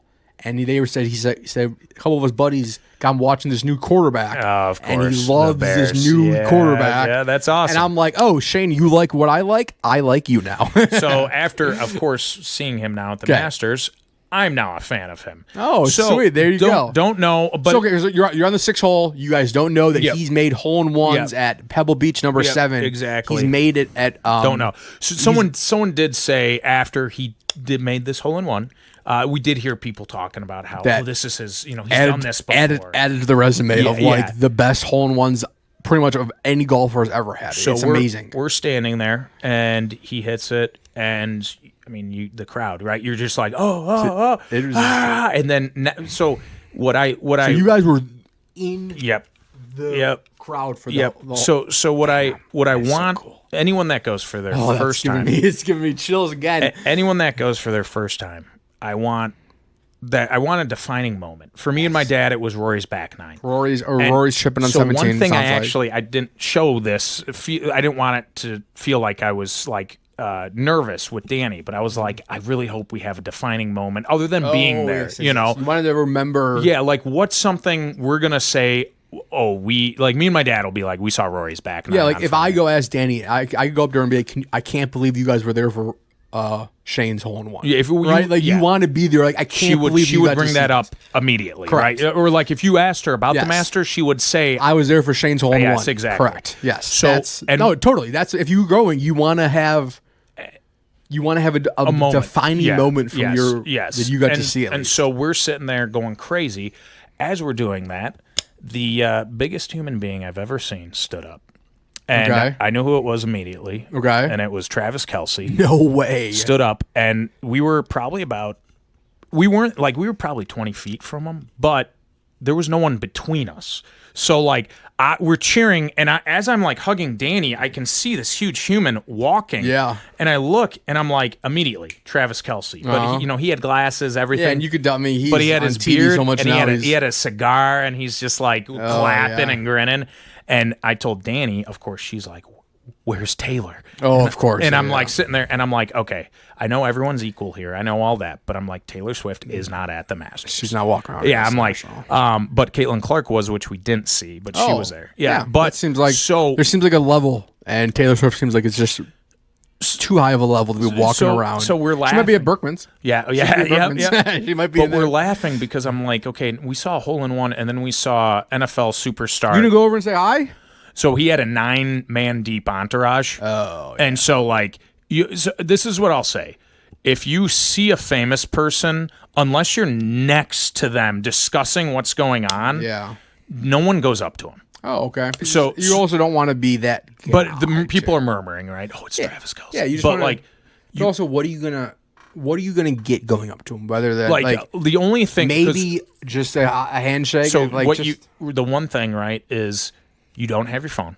They love it. The celebrities love it. So you're not going to ask for a picture. Not going to ask for a picture. Maybe if you have a pen and a paper, right? Also, what are you going to do with a fucking autograph? I know, right? Like, I'm not going to... For a child. Also, he's... Off chance, I go up to him and he says, buzz off, 33-year-old man. That's true, yeah. You know, like... It's a good, maybe if he's a Packers tight end or, like... Or maybe if it was... Wisconsin. If it was LaFleur, I'm wearing the... Yes. But, like, other than me, maybe saying, like... Hey man, big fan. You know, but like, really, at the end of the day, are you a big fan? I mean, I love football. Exactly. I mean, I know. I thought about the same thing too before. It's like at the end of the day, also I know you. That's about it. So the one thing I was hoping, I watch you play football. The one thing I was hoping was he would see my Packers polo. Okay, and that might be an in. And know, like, this guy's an NFL fan. But right? you're still not a fan of it. At the end of the day, you're not a fan of his. No, I'm not. Like, I'm not a Chiefs fan, but like, correct. I love football. Yes. So much. Like in the last at least 5 years, he's been a dude. You cannot write the storylines of football without him for sure. I totally get that. So but at the end of the day. Yeah, I'm not, if it was LaFleur... Dude, if it was Aaron Rodgers, I would have beelined to him. Yes, and I would have, I would have geeked, you know? But like at the end of the day, it's like, okay, cool, you saw him. Yeah, exactly. I get that. I think I'd be the same way. So, but then once you saw his entourage, the people, the guys he was with, you're like, I'm not going to bother him, Yeah, and also it's like, it's kind of like, hey, just let everyone... But again, it's we're not here for NFL shit. Yeah, it's situational. If I was walking with Danny early, when we first got there and he was just there, I might have said, hey man, that's true. Good luck this year or something. Like, is he even playing this year? Yeah, he signed like a 3-year deal. It's 3 one-year deals essentially. Yeah, I feel like he's gonna die on that. Nah, man. Isn't he like 38? He's 30. He's 3 years older than us. He's 36. 30. He's just turned 36. He feels old. Well, because he didn't want to go out. Mahomes got hurt, and then he didn't want to go out on. He's got an outside chance of breaking Tony Gonzalez's all-time. Does he really? Is he? He would have to play for another 2 to 3 years. Like and he needs to then be at the production level of what he's been at the last. Yeah, because Gonzalez, even he's though been falling off the last 2 or 3 years, he seems like he's fallen off production wise. At the end of it, Gonzalez was still putting up 800 to 900 yard seasons. Yes. Well, and also they were bad when he was putting those up. So he was like they were, and which. So, if the Chiefs are bad this year, maybe they'll just get a lot of dump downs and what. That's for another part of the podcast. This is sorry, I forgot. People, we're not. Mitch will. You are very much invited back come NFL season. Oh, I can talk NFL and cards and all that, dude. I very much invited back. So anyway, so we saw that, and then we did watch. We waited till the end. We watched Rory putt. And it felt, it was getting a little nerve-wracking because we didn't follow him as much, so I was watching the board more. And this is on Saturday when he was starting to lose some strokes, which was he did not look good Saturday. And so and then Scottie had a huge Saturday. So if he didn't have a bad Friday, he might have won the thing. Which is crazy because that's what Scottie. I don't know how much follow you all year. Scottie's on that the entire year this year. He looks so bad on Thursdays, and then he just like plays lights out and finishes third. So we followed, and she was grinning ear to ear. We said she loved it, yeah. So my wife and I said, Our wedding is our best day. Okay. Getting our dog Billy is our second best day. The Masters is the third best. Wow. day. And that's what's so cool to hear, because you guys, like, we're not the biggest golf people. well, and, like, where would you say going into this on a scale of 1 to 10, you would have ranked maybe just, let's say, golf, you playing golf, and then like PGA Tour? I'm gonna say PGA Tour is probably pretty zero, right? Yeah, I mean, you're not a big follower of like professional golf or what's going on. I told you, I just didn't know who Lowry You're not exactly. was. Yeah. And he's like major. Like, you're not dialed in. You know, like maybe some of the major winners, but you're not dialed in on. No, other than the Masters, I probably don't watch. Which is 98% of golf fans. So you're not in the. Yeah, but it was. Going in, the expectations were we knew that this was massive. We knew that this is the hardest sports ticket, right? We knew all that. So you guys had the appreciation going in. You just being in the moments, no phones. The no phones thing is Does it really? It really adds to it. It adds to it, man, because you're just sitting there. You're not like glued. Oh, let me check Twitter, right? Or, X some or weird. Jump on Instagram. You have to be in the moment. You're not thinking about posting a picture or getting ready to post a picture.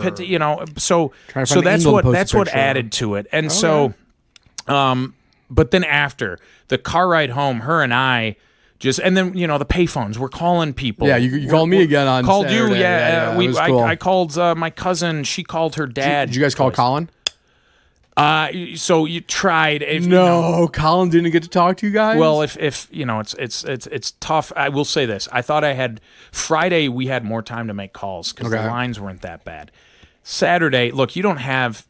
No one's timing you at these things, but when there's a line behind you, feel bad. You're kind of like, I got 60 seconds maybe to chat, and it's like you also like you. So I was like, I was very aware of. I was trying to I knew I had like a couple of questions. And I was I wanted to get all of them in really quick, but I knew it long. But it was amazing. It was the greatest sports experience. The only thing, because me and my dad were like, what could beat it? And there's only one thing. What would be? What would be? And it's what's number 2 for you? No. It would. The only thing that could beat it is very specific, and it would have to be me. And it might not even beat the experience, but it would have to be me at a Super Bowl watching the Packers win. Yeah, which in person. That's I know. That's so much of your own life you're putting into it. Your own. But it's too hard to even say. Like, you can't compare it. So like, there's nothing. But I feel like you might have a similar feelings going to the Super Bowl. But even if the Packers are playing would be awesome. But here's the thing though is, any other like World Series, NBA Finals, Final Four, whatever, you can buy their merch online. That's true too. So then we were like, wait, like even if the Packers went to the Super Bowl, I can buy all their merch online. I did when they were when we were seniors in high school. Yeah, and it's not. I mean, it's cool, but like I feel like that cart checking out of that cart, like when the Cubs won the World Series, I bought all this shit. Exactly. Cool, but it's different if you went to the different if you were. That's why like the hats Wrigley. we're wearing right now. They are only obtained from someone Augusta going National. and getting them, which makes it which is awesome, way cooler. That's why I said spend when you're there. Nay the knockoff flag that's right behind you. nay the Amazon flag that's behind you that is not from Augusta National. We're just put that out there. But it was such an experience. I hope to everyone that watches, I hope everyone gets to experience it, because at least I hope everyone gets that one chance to go and just be like, I was there. This was amazing. I know you're just the biggest golf fan I know, so I hope you get to go. Oh, I'll be there one day. I know you will. I'll sell a kidney to go one day. I know you will. And when you go, I want you to call me from the payphone. But buddy, there's a good chance that we're doing this show live from Augusta soon. Okay. I mean, you could. I mean, they're not checking. You could park in Augusta. No, buddy, we're going to be invited. Into Map and Flag to do our show. Because if you want to just go park there, you could park there. They don't check to see if you're actually going. I'm not kidding. Like, you could just go park at Augusta. Yeah, and hang out for the day? You could just park there. Why don't I do that? If you want to just literally park at Augusta Augusta and wait at the gate. Why didn't I drive you guys and just sit in the car all day, and just watch it from the car in the coverage? You could. I could have heard some of the roars. Yeah, you could. I mean, probably no one wants to. Augusta probably isn't happy me saying that, but yeah, Augusta don't watch on that part. But like no one checks. But like also they know no one's gonna just show up to a party at Augusta, you know. So but I'm such a loser. I would want to go and just. It's like almost like how people want to go to Super Bowl towns and just like be around the town. Yeah. I want to go just sit in Chili's in Augusta. Yeah, well, I told you that. And Krispy Kreme or go to the Publix and grocery shop. I kind of want to just go live that week in Augusta and just like I feel like it'd be cool to go to that Publix and be making tacos. Of course. Yeah. So, but yeah, I mean I'm trying to think. Other than that, so now I have some questions now. Yeah, okay, what would be the best thing you saw in the merch that you maybe bought or didn't buy? Is there something that you saw that you were like, holy shit, that's cool? I think just more. So the more hat styles, more clothes, maybe more variety of the hats, right? Okay. Like I bought this one. I bought a black Masters hat. I bought a Pimento one. I know people I saw online. Of course, you buy a Pimento. Well, people were like kind of crapping on that, but part of me was just like, people are crap. Did you see the egg salad hat? I didn't buy those. We wanted a peach hat, you know, the peach ones I think were the new ones. Peach and egg salads were new this year. But like I also think like when you are there's no merch that's off limits to me. Like in terms of like, oh, I bought the if I meet someone that went and they're like, I bought this piece of merch, you know, I would be like, awesome. Because again, just more shirts. Because I told you I haven't taken any of my shirts or sweatshirts or polos out of the plastic. I kind of love that too, because you're like, it's like a framed piece that you're afraid to open up. So because I know it's like clothing, or it's any piece of clothing, right? Once you wear it, you're starting to. It's gonna just you're gonna wear it. Well, so this is the hat I bought on Facebook Marketplace years ago, and it makes me sad that. Like you can see some sweat stains on it. That happens. And stuff. It's like you're right. Once it becomes clothing, it's gonna get dirty. It gets worn. It's gonna get. That's like you like. And also the assumption again that was my only time.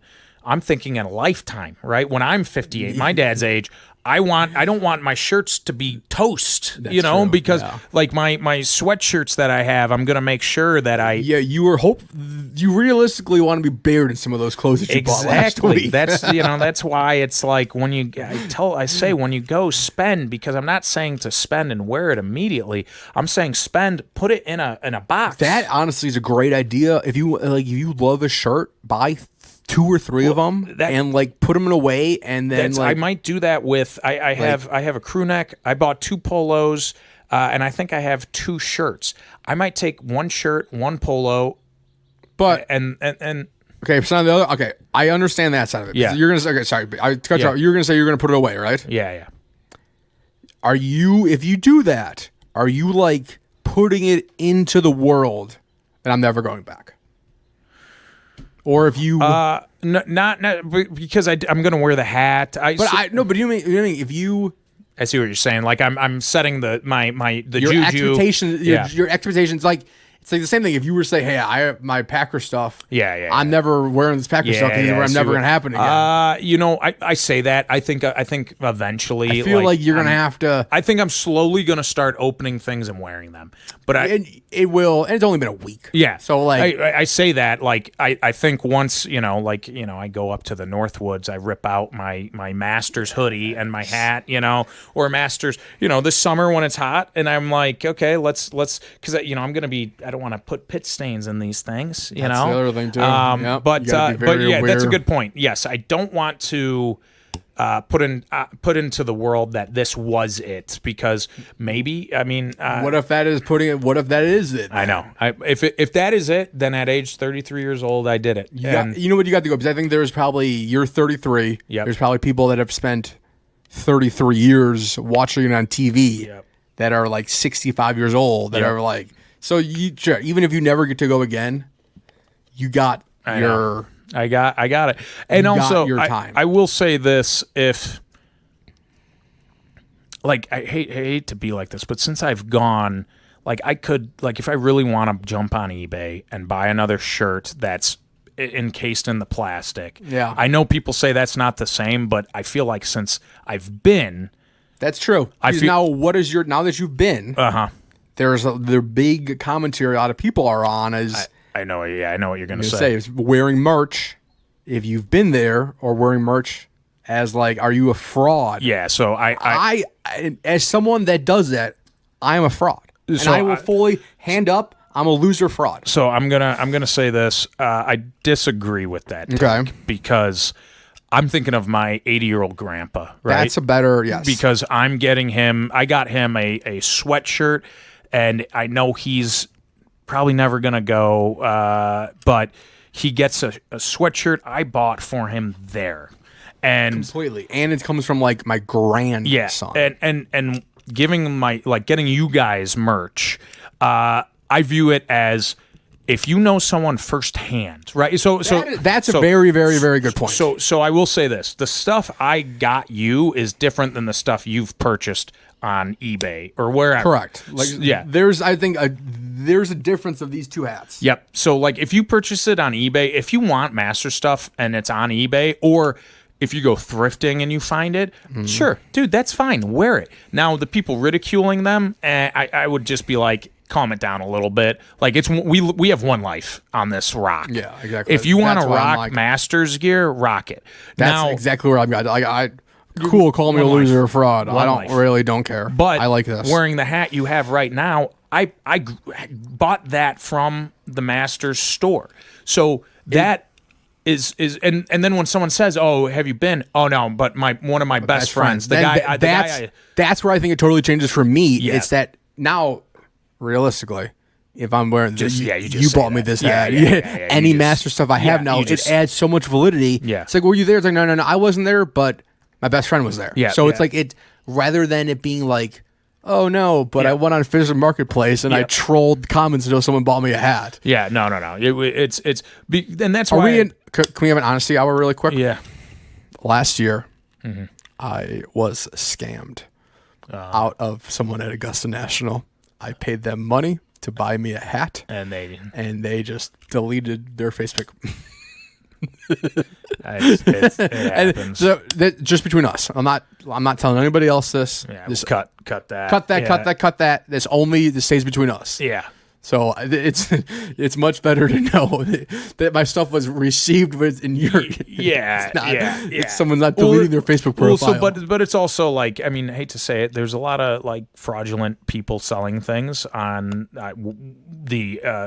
online. Yo, that's and true. like, I didn't stiff you guys here. I picked it up, I grabbed it, got your hats. But it's like, so my final take on it is, if you want to buy it, awesome, that's fine. But if you know someone firsthand, like a family member, good buddy going, who cares? I don't care either way, but I was interested to hear what you're. No, I think it.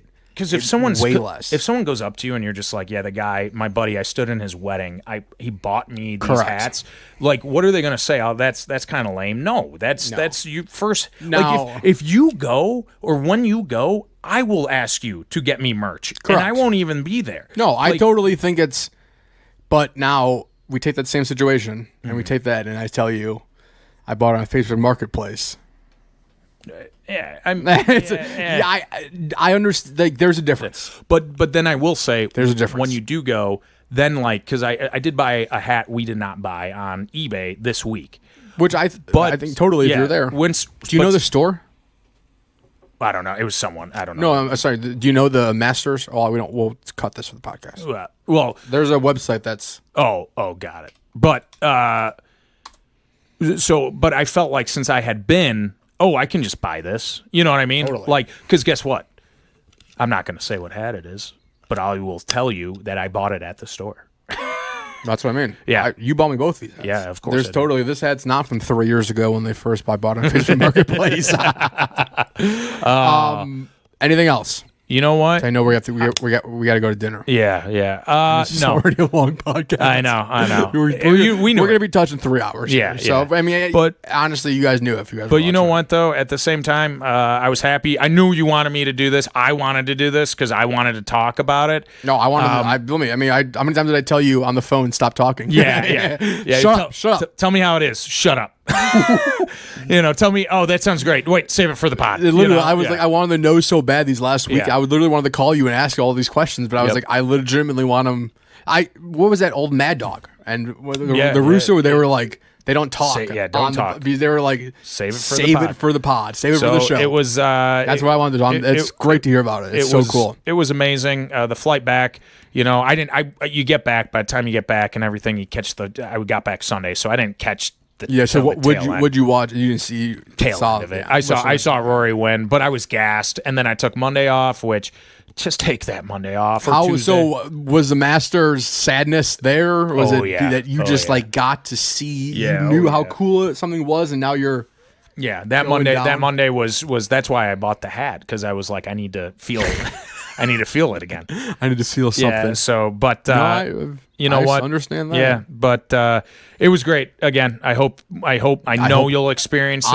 I will be there one day, whether I have a kidney or not. They have to take it away from me to sell it to someone. Yeah. But I will be there. But I hope everyone on the podcast, if you have not had the chance, this is why we're doing the show, right? Because we're trying to break it down from how I want it broken down from, and hopefully I'm sure other people are going to want to hear that too. And just from someone whose first time it was. And someone who's going to be super into golf now. Yeah. Like I'm sure. And you know what? You could probably talk to my dad, and he would have a different experience because, at 58 years old, he's watched more Masters than I have. He has different memories of like he's on the different shots of watching. Exactly. So, but anyway, that's awesome. This was great. Thanks for having me. Thank you for having me. Thank you for the stuff.